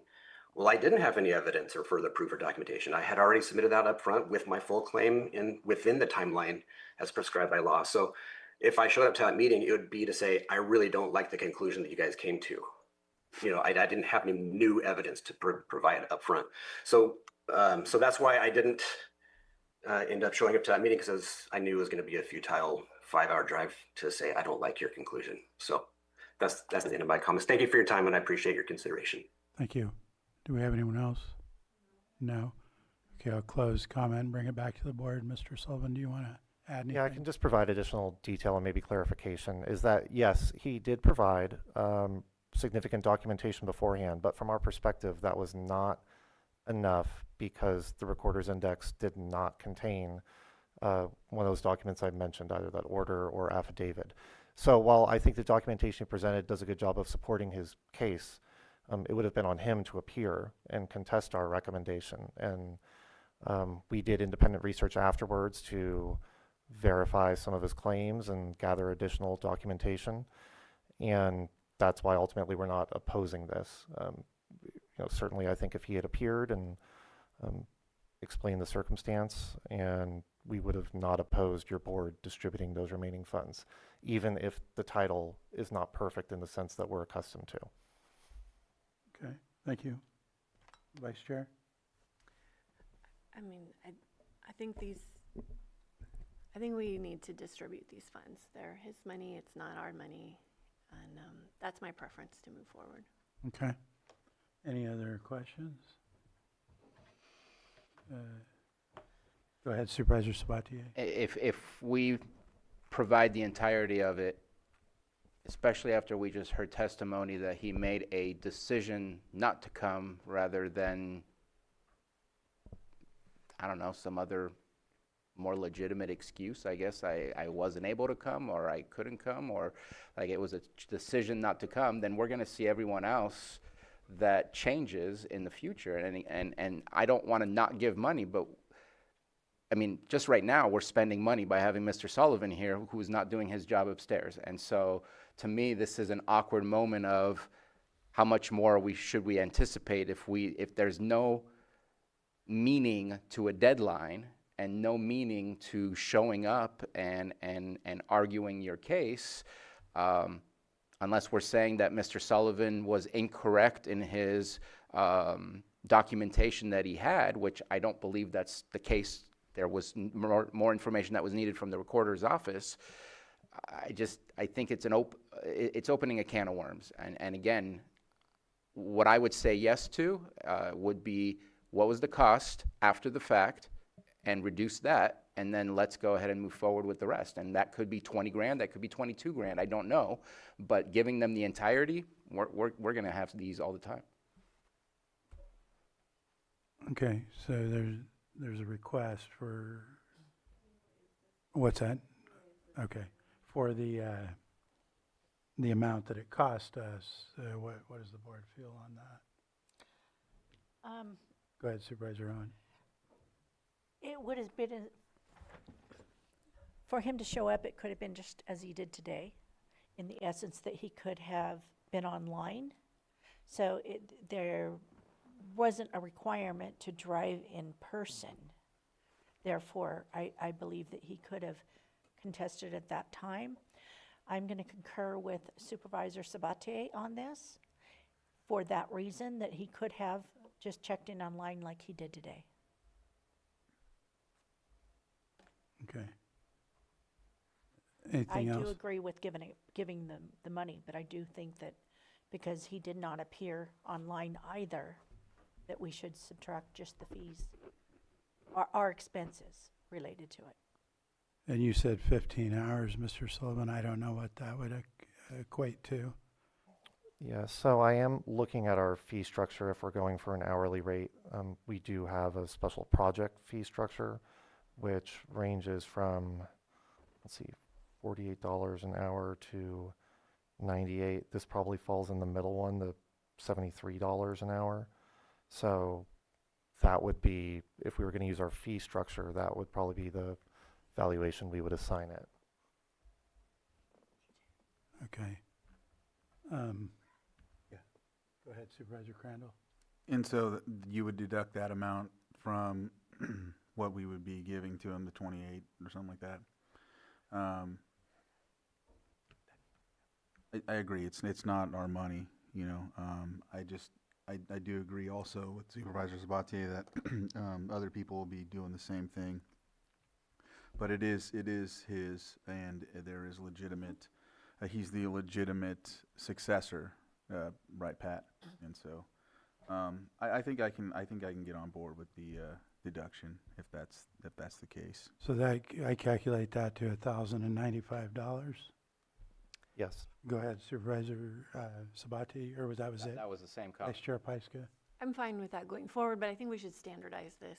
Right. So it's understood beforehand. Absolutely. Because It definitely this needs is a to. little too on the fly, but Yeah. I'm okay with it today, but let's make sure that we've got something standardized. Okay. I can And- also return with, there's a ability for County Board of Supervisors to delegate these authorities to the Treasurer Tax Collector's Office where we can handle them within our normal internal policies, and we'd only be coming to you for appeals in the future. Okay. So that could also help to standardize that as part of this process. Thank you, Okay. Mr. I'm going to go ahead and let him speak, but just for 1 minute on related to what we talked about since he spoke. Thank you. And I appreciate you guys operating in good faith. It's refreshing to be able to do conversations like this. Part of on the agenda, you can see that there's 4 attachments, and the 4th attachment is 2006-030-630-1, which if you pull that up, it is a grant deed, which is discussing the issue that was brought up, saying that 50% ownership did not transfer. And I think what has happened was an honest mistake on your guys' part, because this documentation was provided in time before the deadline.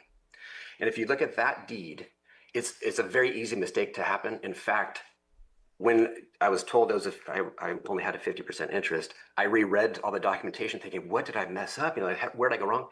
So I read this deed referring to Ronald Carl. It says a married man as his sole and separate property, and Angel Kazat, a married woman, as her sole and separate property. And if you stop there, then it sounds like it's their sole and separate properties. Therefore, they each only had 50%. But the next line says as joint tenants. And so when I spoke with Liz Martinez at the office, she had said that the title was taken as separate property. Therefore, only 50% had been transferred. So my email back at that point was saying that's partially correct and partially incorrect. If it didn't say as joint tenants, then yeah, that would be 50%, and their conclusion would be correct. But that's not what the documentation I provided showed. So again, I appreciate you guys operating in good faith. I understand you put extra effort into this. However, I think it was a mistake that the county did that shouldn't come out of my pocket for you guys to correct. So Okay. if that's what you decide, it's you obviously have my money and I'm at your mercy. So whatever you decide is what's going to happen. But I just wanted to at least present my side. And again, I thank you. Thank you. So I'll close that and bring it back to the board for any further questions or A recommended action? recommended action. Mr. Quintabano? Thank you, Mr. Chair. So if your board wishes to essentially grant the claim in part with the deduction for under the special projects fee of the Treasurer Tax Collector, the motion language would be to move to distribute $27,226.33 to claimant IHH LLC as part of the board's prior approval, distributing excess proceeds in the amount of $1,116,250.39 from tax defaulted land sale number 161. Okay. Make a motion. I have a motion and a second. All in favor? Aye. Aye. Opposed? That carries 5-0. Thank you. Thank you. We'll go ahead and close that item. And we're going to move on to our 6.9 item, 1045 item, consideration of legislative position letters on AB 2494, Rogers, State Forests, Forest Management, and B, AB 2216, Aguilar Curry. And we'll go ahead and call staff up. Mr. Muckle And Dr. and Dr. Jones, please come up.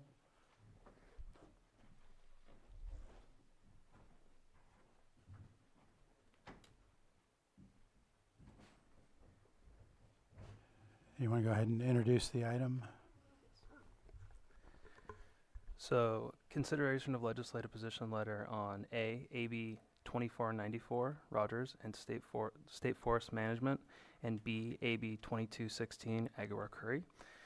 The first one we're going to go over would be AB 2494, which would modify the framework governing California's demonstration state forest, which would unintentionally undermine critical ongoing research and active forest management needed to improve wildfire resilience. And then we have our subject matter expert who can come in at any time. And at this point, I'll give it over to the chair and the vice chair. Thank you. You want to make any comments at this point? I do. I want to thank Dr. Jones for coming. For those of you that don't know him, he is our UCCE forester. And we've had a lot of conversations about this bill.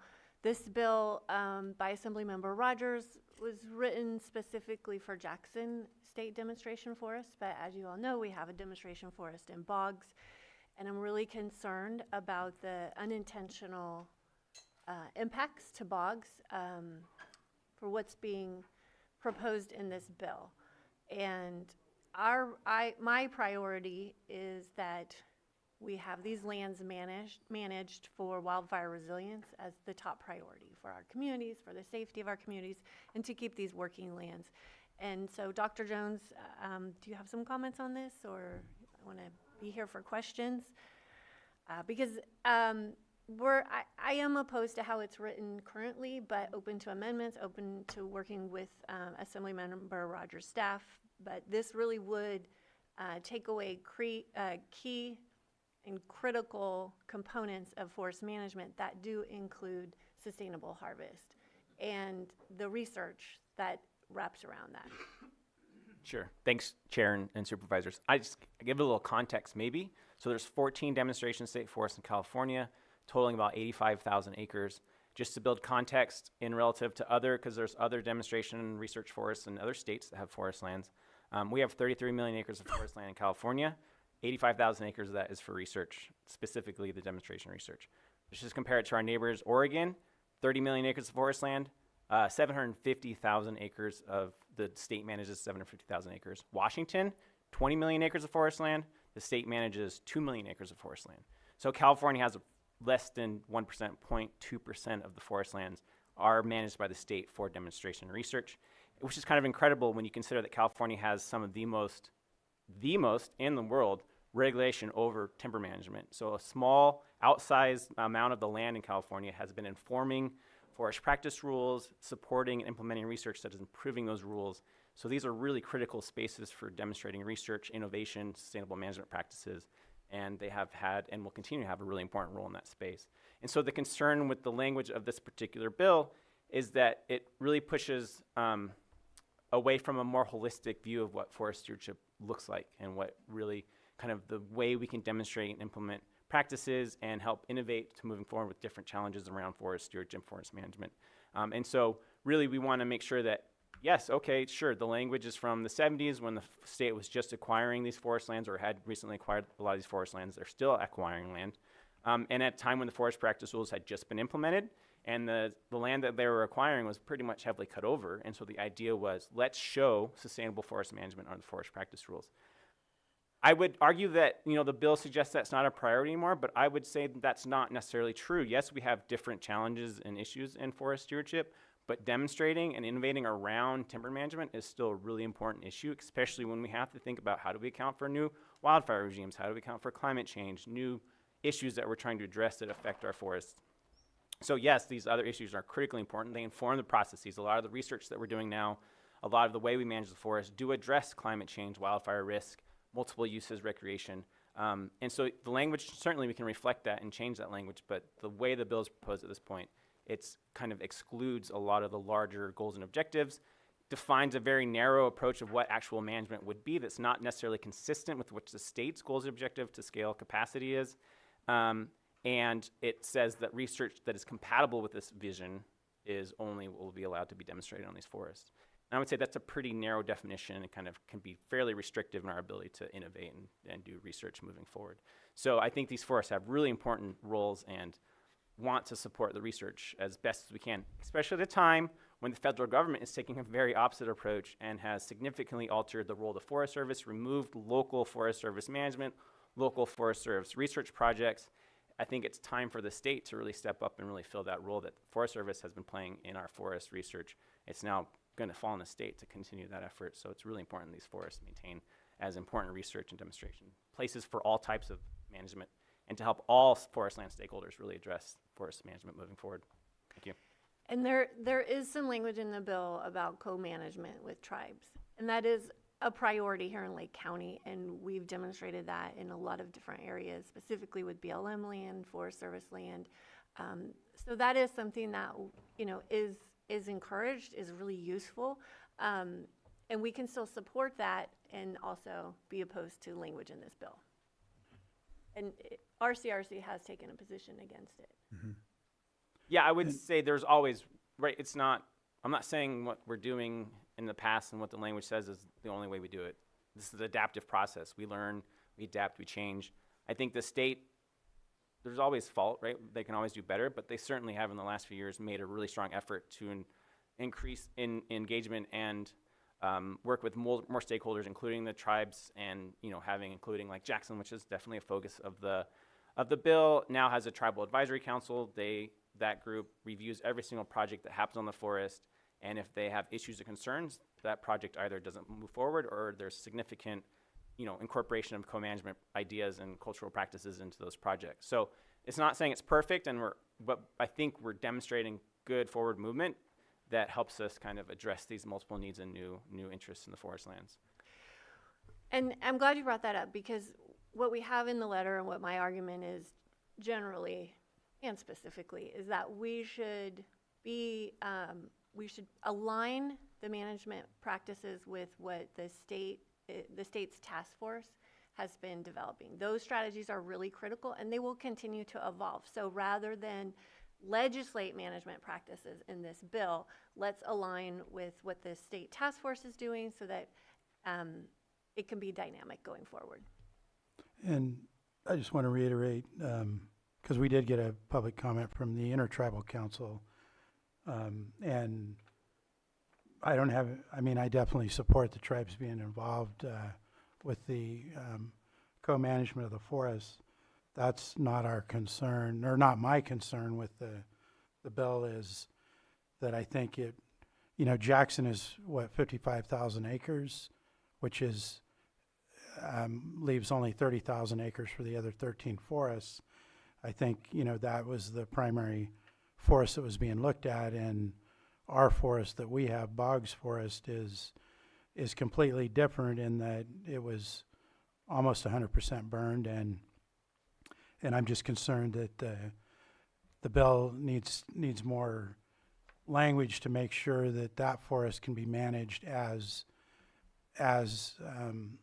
determined by the experts and the research, and because there will need to be logging of trees there to properly manage the forest, in my opinion. So that's why I would like to see it amended.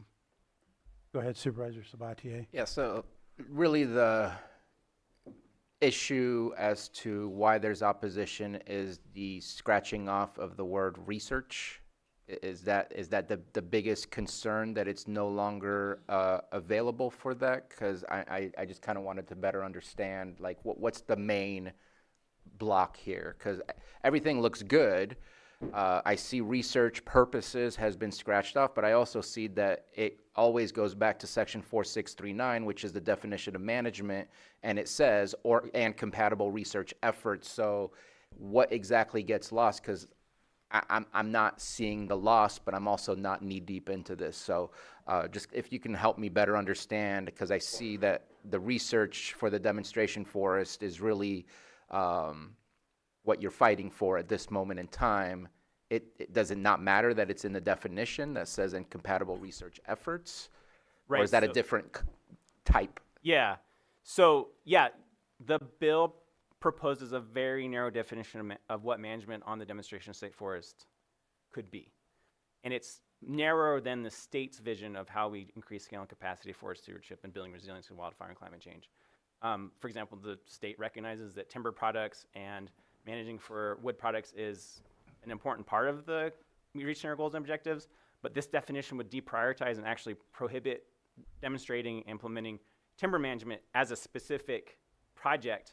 And then within that narrow definition of management, it then defines what is compatible research. And so the question becomes, who decides what's compatible research with that definition of management? Who approves these projects? How do we innovate, right? If we have to, for example, you could ask a million different people what resilience for climate change looks like, and everyone will have a different answer. Some people will say it will include logging and managing for timber to increase resilience, structural diversity, and species diversity to help address climate change and those effects. Others will say it doesn't involve cutting trees at all. So there's a big spectrum of what that research and demonstration looks like. And so defining a very narrow definition of management kind of has the potential to eliminate your ability to adaptive management, adaptive research. And the other point of that is, yes, we don't all prioritize timber management as part of our goals and objectives in forest stewardship. But it's going to happen. It's an important part of the economy. People are still going to want to cut trees per profit. That's inevitable, right? So we need to be able to demonstrate how to do that sustainably with different goals and objectives and different issues affecting our forests. We still need to be able to inform that process and show how we can do that using new tools, new technologies, new practices that still help people achieve their economic interests in managing timber, but also using timber management for other goals and objectives. And so saying that that's still not, or is no longer an important part of the demonstration state forest is I think, in my opinion, is not true, and it still certainly needs to be part of that conversation, that process. So there's already been some amendments to the original bill language. There will be a lot more. We're still early in that process. But from my perspective, we need to kind of open up what management is, that definition. It has to be much more inclusive, and we have to say that research is allowed, not just if it's compatible with our vision of what management looks like, but that we can do the research we need to help us adapt to our disturbances and the things that are affecting our forests these days, to help us meet all of our goals and objectives across all the stakeholders in this space. So what you're saying is the definition requires a definition of compatible research. And I believe, Vice Chair Pyska, that you were mentioning, and I apologize that I don't know it off the top of the head. I know you do the work that's being done. Can you repeat what? So the governor's office established the Wildfire and Forest Resilience Task Force, and you all know I'm heavily involved there. I go to all the meetings. I see Dr. Jones there, and there's an incredible amount of research that's been developed there to inform strategies moving forward. And so that's why I would really like to see these management practices tied to those strategies rather than something that is undefined and narrow. So This bill mentions. the reason I ask you is because in the letter, I don't see that specific, like we're not specific as to what amendment. And I think it's good to be at the table to talk about the amendment as well, but I don't see a specific amendment being requested. Correct. Is it possible to say, add to the definition of compatible research, such as the management platform created by the Wildfire Resiliency Group, or like what? It says that at the bottom Does of it? the letter. I see a think it link. says- Oh, that's the wrong letter.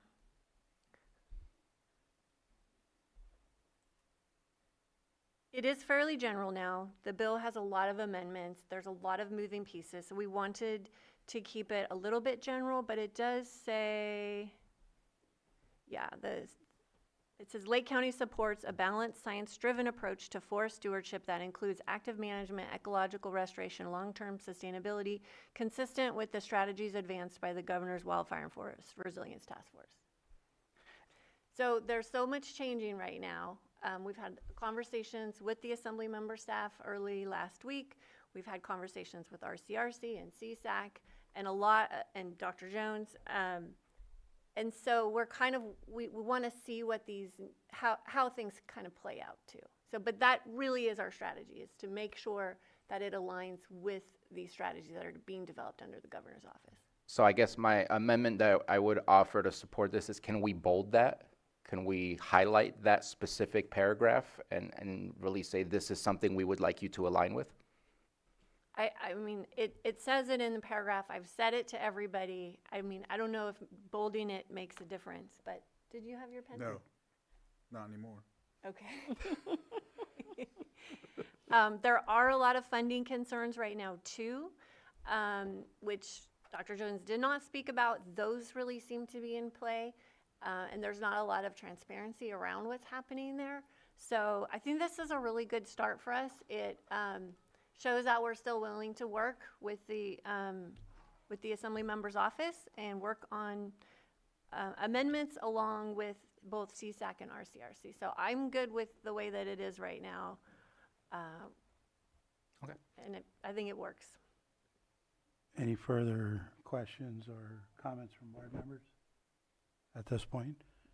Okay, and do you have anything further to offer before, we have two bills that we're gonna move to the second one before I open public comment. So I just want to make sure there's nothing else on this. No, I mean, if you have more questions, I'm happy to answer. But Okay. I don't, yeah. We can still have questions later, but at this point then, we're gonna move on to the AB 2216 Aguilar Curry. And for note, Johanna, I believe there's somebody from the Conservancy, possibly Karen Burr on Zoom, and somebody from Assembly Member Aguilar Curry's office is possibly on there too. So, yeah, if you could bring them up, and just in case there's questions for them. Melody? I don't recognize. Not from the Assembly Member's Office. No. It might be from the Conservancy, but we can swing back and I'll ask that question after it's presented. So, go ahead, Trevor. Yeah, so this is AB 2216, authored by Assembly Member Assembly Majority Leader Cecilia Aguilar Curry. Apologies. The purpose is to expand the Sacramento-San Joaquin Delta Conservancy into a broader Valley and Delta Conservancy, establishing a new program to support environmental protection and economic well-being across a wider region. Okay. Yeah, so I want to add a little bit on this. So Assemblymember Curry introduced this bill to expand the Sacramento Delta Conservancy with leaving it open for counties further north in the valley to be able to ask to be included. Nobody's being it's not something that's that they're trying to approach. It's really up to us if we want to ask to be included in that conservancy. And there was other counties that it was put in front of as well, but at this point we were the only county that were doing follow-up discussion with them to check on that. The benefit that I see from being included in that conservancy is that in the future it could complement things that we're doing, like with the Blue Ribbon. It does potentially provide opportunities for tribal entities to seek funding in the future, as well as the Resource Conservation District. There could be a lot of benefits in the future where we could get funding for other projects that would complement things that we're already doing. And Clear Lake does drain through Cache Creek to the delta, so that does make sense. It's not a regulatory agency, so it doesn't put any real requirements on us. It's just more benefits in the future. So, Vice Chair Pyska? Yeah, I just want to add that we do have a little bit of our county as part of a conservancy, and that's the Coastal Conservancy, because we have the Eel River watershed at the top of the county in the Mendocino National Forest. And we have had significant benefit because we're a part of that conservancy. That's how some of our LIDAR work came to us. So this is just another way to open up opportunities for funding, specifically around Prop 4 for Clear Lake water restoration projects, but also watershed and fire resilience projects. So I think this would be a wonderful benefit. We weren't initially included, but they basically want us to officially ask, and then it seems the Assembly Member's Office is okay with us being added. They just want to hear from us that Yes. direction that we want to go in. Yes, if we don't ask, then it's done and we won't be in it. So if we want to, that's why it's in front of the board. Go ahead, Supervisor Owen. I'm one that is going to oppose this, and as we know, the devil is in the detail, and I have concerns when government is implementing more restrictive legislation. One of the items, I didn't jump into this completely down deep. I didn't have enough time. However, I did see that the 30-30, the 30% of the land is conservative and being conserved within by 2030 is also added into this. And I have my reservations about that particular issue as well. So I'm going to have to oppose this. Thank you. Supervisor Sabatier? Yeah, I think there's nothing in here that I'm seeing that would be a red flag, and I appreciate it. I guess I just have future concerns that well, number one, who's ready for a new board? Because it adds a seat for us that we have to fill. So that's work, but happy to take on that work. I think that we want to protect our area. Just hoping that I'm going to go in optimistically that this is not to create new rules and regulations that we have to follow, but to have a larger group that can advocate for our needs and to also be able to capture some funding that is made available by, again, having that larger voice to access those things. So I think that sometimes we got to get out of the shell that's been Lake County and join larger regional groups, and I'm going to take a leap of faith on this and move forward. Can we, is there somebody from the Conservancy here? Raise your hand if you are here.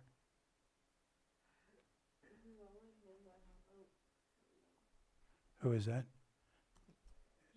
Is that Karen? We can't hear you.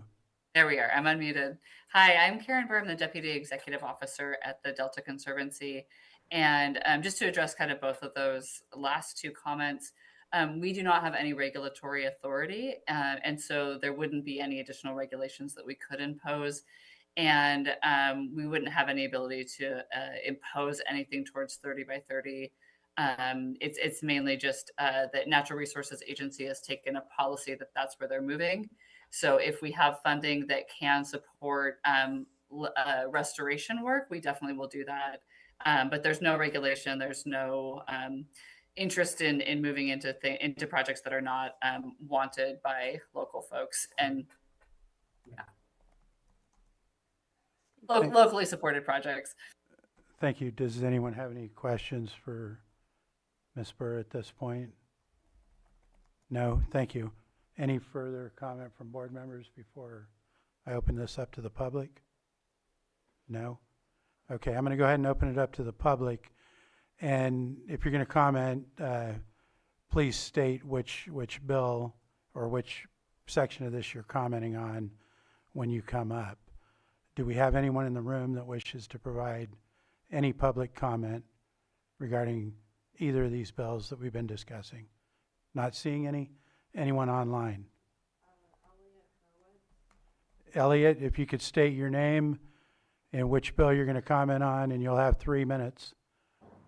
Thank you, Chairman Rasmussen. This is Elliot Hurwitz. I'm the director of the Seagull Springs Community Redevelopment Association, and I'm also the chair of the Carbier Council Forest Stewardship Committee, and involved in putting together our current Cobb Mountain Area Community Wildfire Protection Plan. And so naturally, we're very, very interested in the fate and future of the Boggs Mountain State Demonstration Forest. In general, I understand the objections that Vice Chair Pyska is raising, and I would like to thank her and Dr. Jones for the attention to detail they're bringing to this. Clearly, the Boggs Mountain Forest, as I said, is very important to us. We're also concerned about want to make sure we grab this opportunity of revising the current rules of the road, so to speak, for the management of the demonstration forests.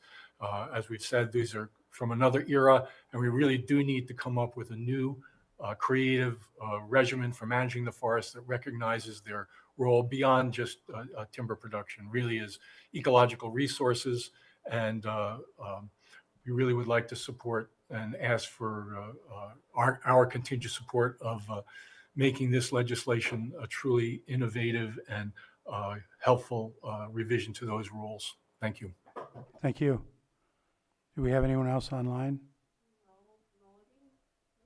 Melody, you can state your name and you'll have 3 minutes. Thank you. My name is Melody Meyer. I am representing the Environmental Protection Information Center, and we're sponsoring AB 2494, so that's what I'm commenting on. I know wildfire is a top concern for Lake County, and I just want to be clear that this bill strengthens wildfire resilience and climate change research rather than hindering it. And I just want to push back on a couple of things that I heard in the conversation. One is that the bill does not take away research as a stated purpose of these forests. And currently CAL FIRE and Board of Forestry has a process for proposing research projects, and we're not taking away that authority or that process. I also wanted to point out that the tribes on the Intertribal Sinkyone and Wilderness Council not only support the co-management, but also support these management objectives that are being proposed in the bill. The bill redefines management as handling forest vegetation and soils for biodiversity and wildfire resilience. So this means that commercial timber harvest is still allowed, but it's not prioritized above all else. And I hear Mike saying that CAL FIRE doesn't prioritize timber harvest, with every project that they do. But if that's the case, then I really am trying to encourage those practices to be codified so that long-term research can withstand personnel changes or political changes like we're seeing on the federal side of things. And the bill doesn't prohibit specific management tools. It's pretty broad. I want to push back on the idea that this is a narrow definition. If by focusing on ecological restoration, a lot of these logging jobs will be retained and new restoration jobs will be created as well. And so we're working to address the concerns about timber revenue going into the Timber Regulation and Forest Restoration Fund. We're also working with researchers like Dr. Jones to better understand how research can be more explicitly stated in the bill as continuing on. We're also open to developing language that explicitly states support for the task force's work. But just as an example, here are some of the recommendations of the task force that align with the bill as it's currently drafted.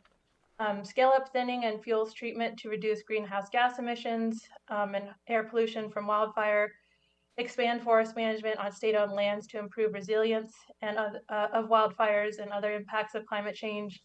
Increase use of prescribed fire, provide training for prescribed and cultural burning with tribal governments, drive forest management, conservation, reforestation, and wood utilization strategies that increase stored carbon in forests while preserving biodiversity and revitalizing rural communities, promoting sustainable land use, and sustaining and expanding outdoor recreation. So there's a lot of overlap with the task force as the bill is currently written, but happy to continue to work to make sure that that is explicit in the bill. I really— That was your timer, so you'll need to wrap up, but thank you. Thank you. And I—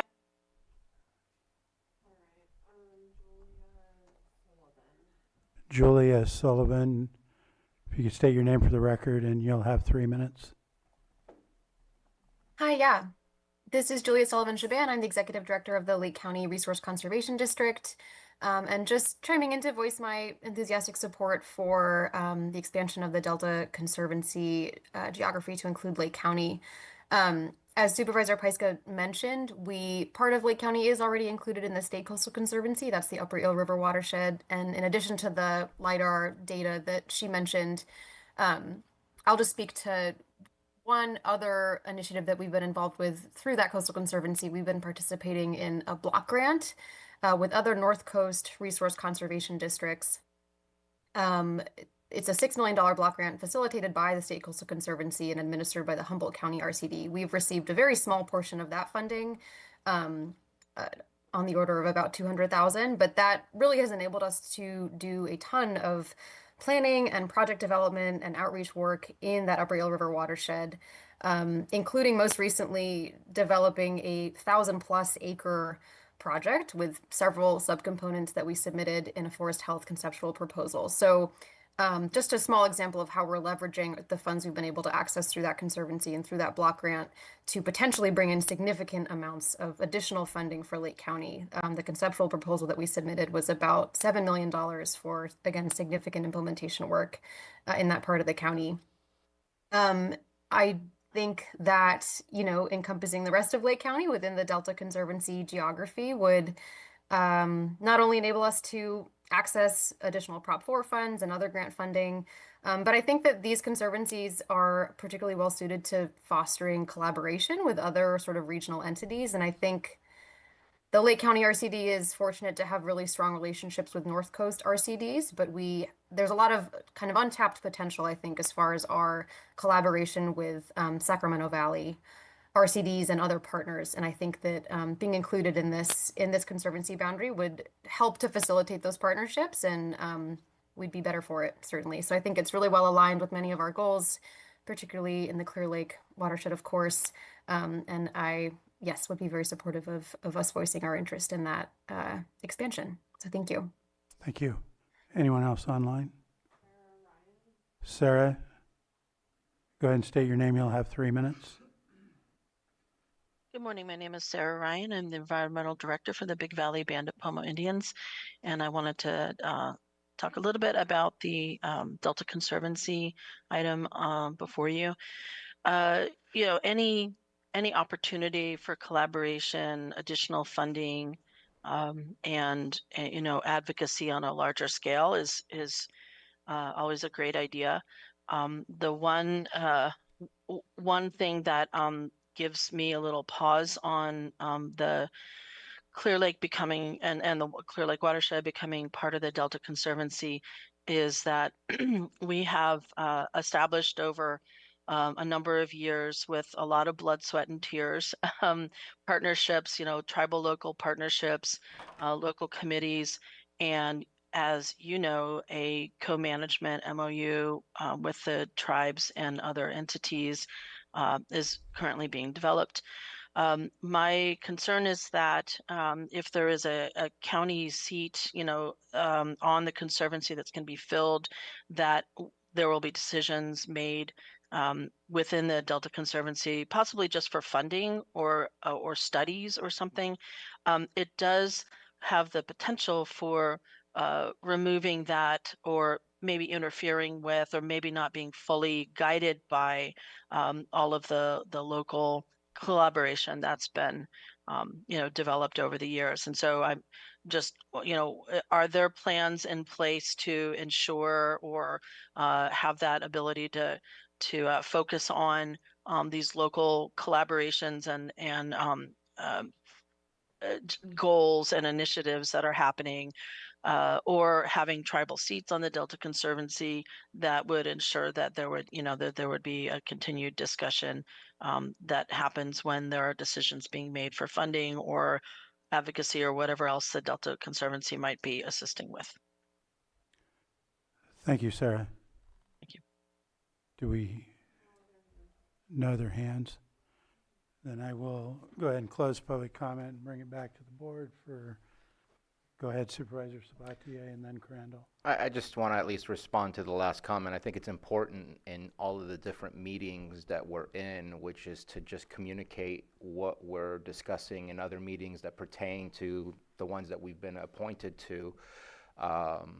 So that way we're not going in with a myopic perspective of what we need. We're going in with the collaborated perspective of what it is that we need. So I think that we can move properly through that process. And maybe there's an opportunity where the person who represents the county on this is also somebody that we appoint that's not necessarily just a board of supervisor, just like we appoint a staff person to be on PRISM. I mean, that's always a possibility as well. And making sure that they are also providing that global perspective of what Lake County needs, not just ours. Thank you. Supervisor Crandall? Yeah, just a quick definition thing. On one, it says oppose unless amended, and then the other says support if amended. So what happens in the opposition of each? So for example, if it is not amended, we oppose it.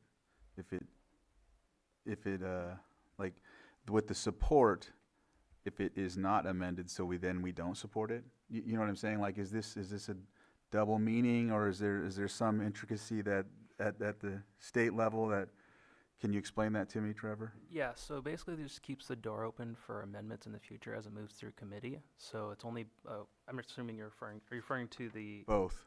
Yeah. Both. Because like I'm seeing in my head, like if there was a decision amongst us to say, well, we don't, we're saying the same thing if we say support if amended on the 2494 and vice versa with the other. I just want to be able to enunciate or just explain why there is a strategy to saying oppose or support when presenting this. Because there is, right?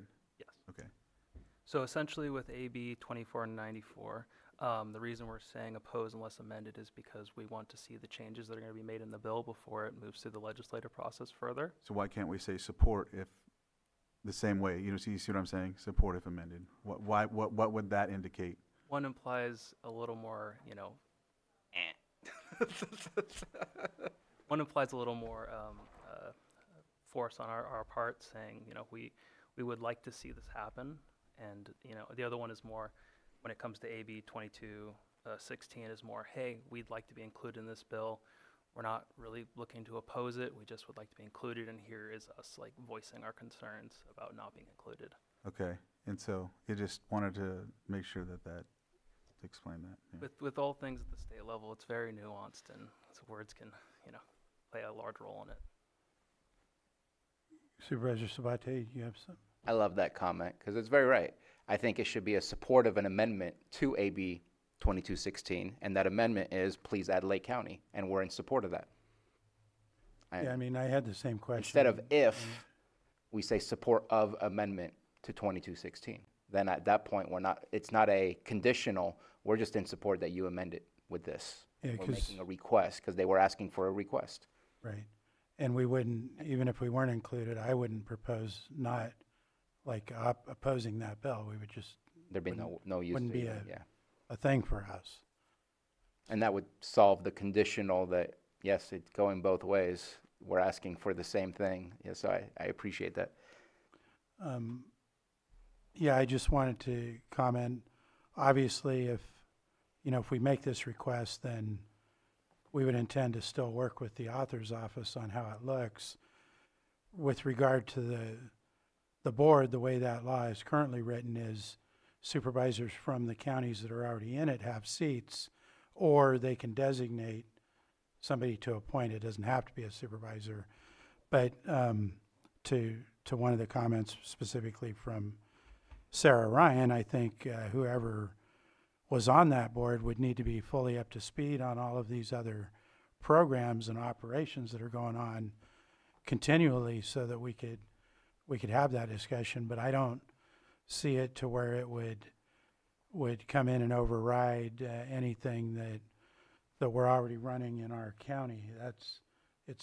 There's no intent to interfere with any of that. Are there any other questions? Go ahead. Just want to, again, from the last comment, in the second paragraph on the letter, on behalf of the County of Lake, our board writes to express and maybe change it up to support for AB 2216 to be amended to include Lake County. Anybody have a concern with that change? Fine. I think it's fine. Yeah, it sounds like we have consensus. Anything else, Supervisor? No? Okay, I think we're ready for action.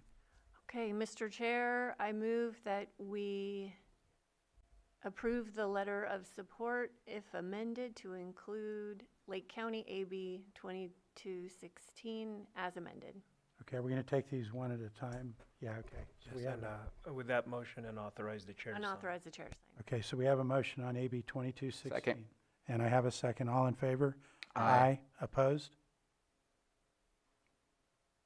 Okay, I believe that was 5-0. Mm-hmm. Yeah, okay. It's the second one I'm Yeah. opposing. Okay, so ready for action on second. Oh, that was the second one? That was. We went This backwards. this Oh, was I'm sorry. 2216. I want to oppose this one then. I Okay. was And I didn't looking hear for you something vote, that I, so. okay. Okay, so I'm going to record a nay vote Mm-hmm. on that one. So that'll be 4-1 vote. Do I need to recall that? Yes, so with the vote having been taken place, Okay. we'll follow the Okay. two-step process here. So there's a motion to, It would be, the first would be to, a motion to reconsider the vote that just took place in relation to the letter referencing AB 2216, the action on that, and your board may want to take public comment on that motion to reconsider first before Okay. taking the motion. So moved. so we have a motion to reconsider. Mr. Chair, if I may. Yeah, go ahead. So with public comment Yes. before the motion taking place. Okay, so Okay. we have, we have some language for a motion. Is there anybody in the public that wishes to comment only to the vote on reconsidering, revoting? None in the chamber, none online? Okay, so ready for action? Yeah, and so on the floor would be a motion to be seconded, if anyone. So we have a motion Second. and a second. All in favor? Aye. Aye. Opposed? Nay. Okay, that carries 4-1. Still Two. passes. So with the second step would be the motion to rescind the previous action by your board, which was that 5-0 vote. Now that now that it is being reconsidered, so that would be a motion to rescind the previous action that passed 5-0 as it relates to the letter referencing AB 2216, and your chair may want to take public comment on that motion. Is there any public comment on that? None. I bring it back to the board. I'll move the recommended action. Second. I have a motion and a second. All in favor? Aye. Aye. No, just to confirm, no opposition, no, okay. Was, Yeah, I said aye, yeah. you It's for rescinding, so. for rescinding? Oh, it's for rescinding, Yeah. yes, rescinding. Okay. So Okay. now that the previous action has been rescinded, I'm looking for something it's now specific on it. up for your board on the motion to approve the letter referencing AB 2216, and just to cover all our bases here, just to take a public comment, again, just to be sure, Uh, As amended. as amended. Yeah, so we have a motion as, a motion language for an approval with an amendment. Is there any public comment? Not seeing any? Then I'll bring it back to the board for an action. Move the recommended action. So I have a motion Second. and a second to approve. Real quick, and authorize the chair to sign, I Thank you. believe needed to be stated. Right, so we have a motion and a second on, as amended. All in favor? Aye. Mr. Chair, if So- I may? Yeah. Since this is the letter, what's before your board is whether or not to approve the letter referencing AB 2216. I believe there was a previous indication of a possible nay vote Right, for that letter. That is what's before your board today, so you may want to take the vote again right. before it finalizes. Yeah, so we're voting on the Conservancy letter as amended. It's, we have a motion and a second to approve the Conservancy, the request to be entered in the Conservancy as amended. And I'll call for a vote on approving. This is 2216. Yes. Okay, So that's all in favor? Aye. Aye. Opposed? nay. Okay, that motion carries 4-0. Now we'll move on to AB 2494. So that would be a motion to approve the letter referencing AB 2494 and authorize the chair to sign. Just to clarify if there were any amendments made to that letter? No, there was not. So moved. I have a And motion. authorize the chair to sign. I have a motion Second. and a second. All in favor? Aye. Aye. Aye. Aye. Opposed? Hearing none, that carries 5-0. And before I move on, are we almost at noon? How long do we expect item 6.10? This is the Rancho Lake major use permit to take. We plan to request a continuance. Okay.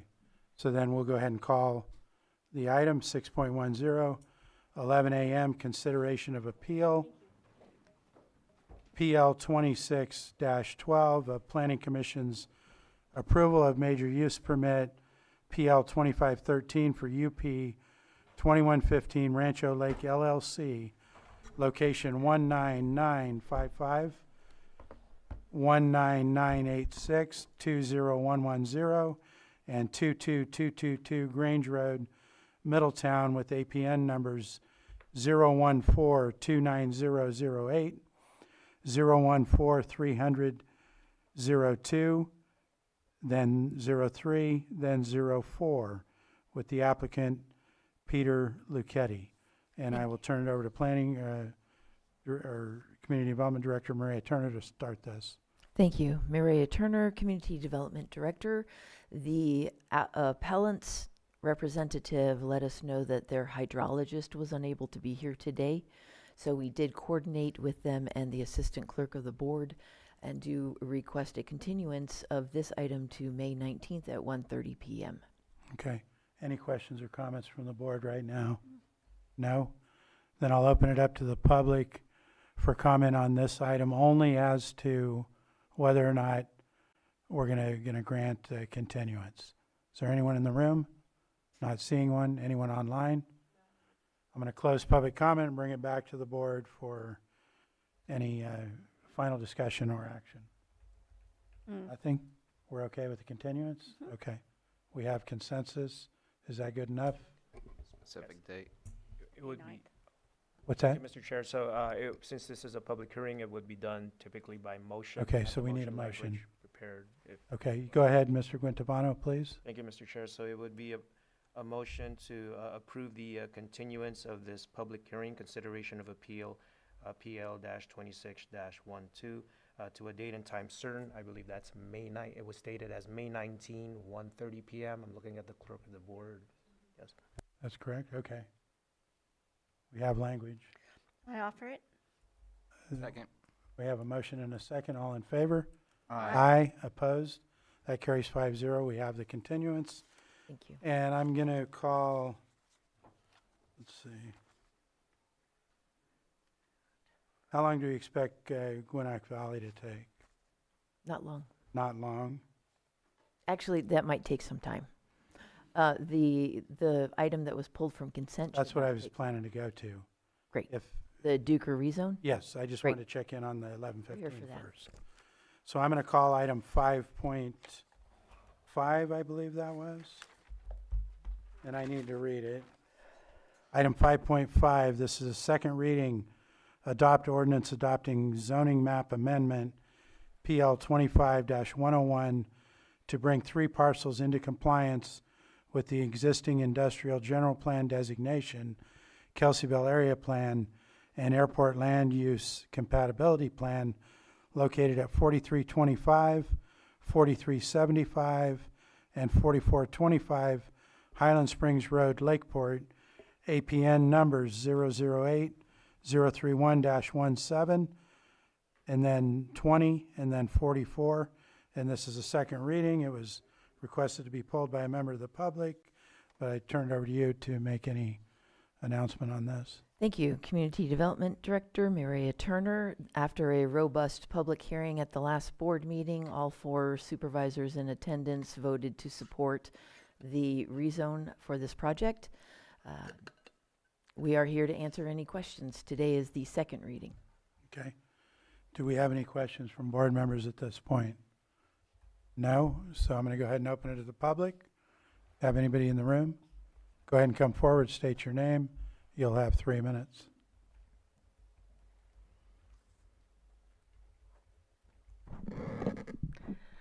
Good morning, Chair Rasmussen and Supervisors. Margot Kambara. This agenda item centers on 2 issues: agricultural land preservation and due diligence. I am one of many Lake County residents who value the rural nature and the agricultural aspect of Lake County. I address you as one who wishes to preserve agricultural lands, not as one who opposes development. With respect, I request that this consent agenda item be continued. Community survey results from the general plan update reveal overwhelming support for the preserving agricultural lands and Lake County's natural beauty. In my volunteer work in all 5 county supervisorial districts on the general plan update, I see firsthand how deeply residents care about preserving Lake County's agricultural character. Why due diligence matters. The rezoning request can remove forever the agricultural potential of 50 acres of land zoned for agriculture. Once ag lands are rezoned, it is almost impossible for that land to return to agricultural production. Due diligence calls for confirming documentation before a drastic and almost irreversible action is authorized. This rezoning request rests on Community Development Department's CDD's premise that an error from the 2008 General Plan update needs correction.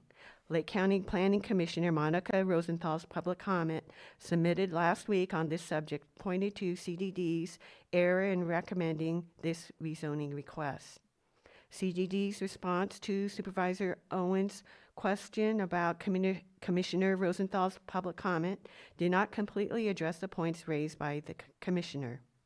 At last week's hearing on the subject, a Lake County planner stated that documentation of rezoning approval from 2008 was provided in email. That email thread is attached to my public comment sent yesterday to your board. The email thread refers to a previous board's resolution approving 2008 General Plan and Attachment A, the actual 2008 General Plan. This approval does not refer to rezoning changes of the subject parcels. This planner's email offered as documentation of previous rezoning approval does not identify the parcel by street address nor APN. It does not cite approved action, specifically rezoning from ag to industrial. In addition, Lake County General Plan and Kelsey Area Plan do not refer to the rezoning of the subject parcels. Both plans were approved in 2008. In 2025, my request to CDD for documentation of the 2008 rezoning approval yielded no response. In 2000, That was the timer. You'll have to wrap up. Okay, so in essence, my PRA request was closed without providing documentation that these subject parcels were indeed rezoned in 2008. They were not identified by address nor Okay. by. Yeah, you have to wrap up. Thank you. Thank you. Chair, if I may clarify. Can I see if there's any other comment, and then we'll move back to that. Is there anyone else in the room? Not seeing anyone. Anyone online? No hands. I'm going to go ahead and close public comment, bring it back to the board, and go ahead. There is an Open Public Record Act request for the speaker who just spoke. We emailed her back because her request was too vague. She asked for development projects for Lamson Airport and surrounding areas, which we requested clarification on surrounding areas. But we make every effort to respond to PRA requests as they come in, since they are so important. We also did bring today the general plans map, the land use designation maps. The previous public speaker referred to the zoning change as an error. We were talking about the general plan land use designation that was changed in the general plan. We have both this, which is the official land use designation map for the county, and is the overriding authority should there be any questions like on our GIS system or in the public. We also have a map that's included in the 2008 general plan that does show these parcels with the industrial land use designation. Okay, thank you. Anything further from the, go ahead, Supervisor Owen. As I believe in 2008, the thought process and what I gathered from it was that it could be rezoned if deeded for expansion of the airport out of agriculture, but it wasn't to be rezoned just for industrial use unless it was needed for the expansion of the airport. And that was what I had brought forth, was it last week, when it came forward. And planning director's, Rosenthal's commissioner comments on that particular issue, and why it was kept in agriculture. It wasn't by mistake. It was kept in agriculture to ensure that it was only changed if needed extra room for the expansion of the airport and services related to that. And that was my understanding of it, and that it actually wasn't a mistake.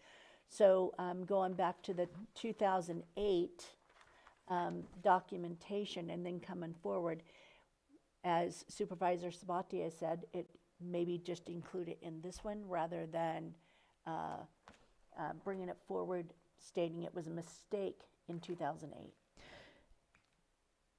That's it. Okay.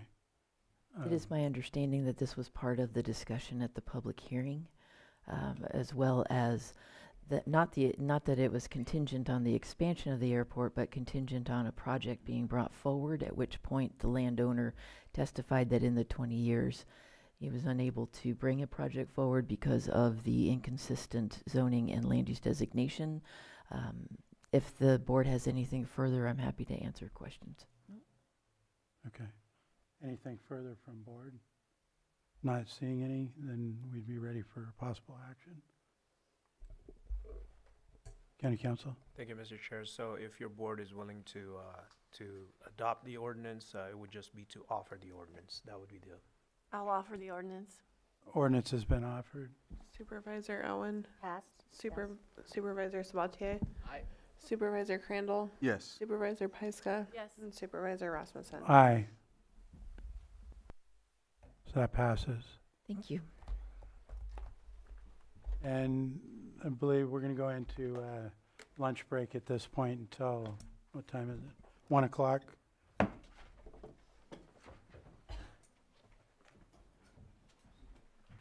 What's the best way to handle this? Quagmire.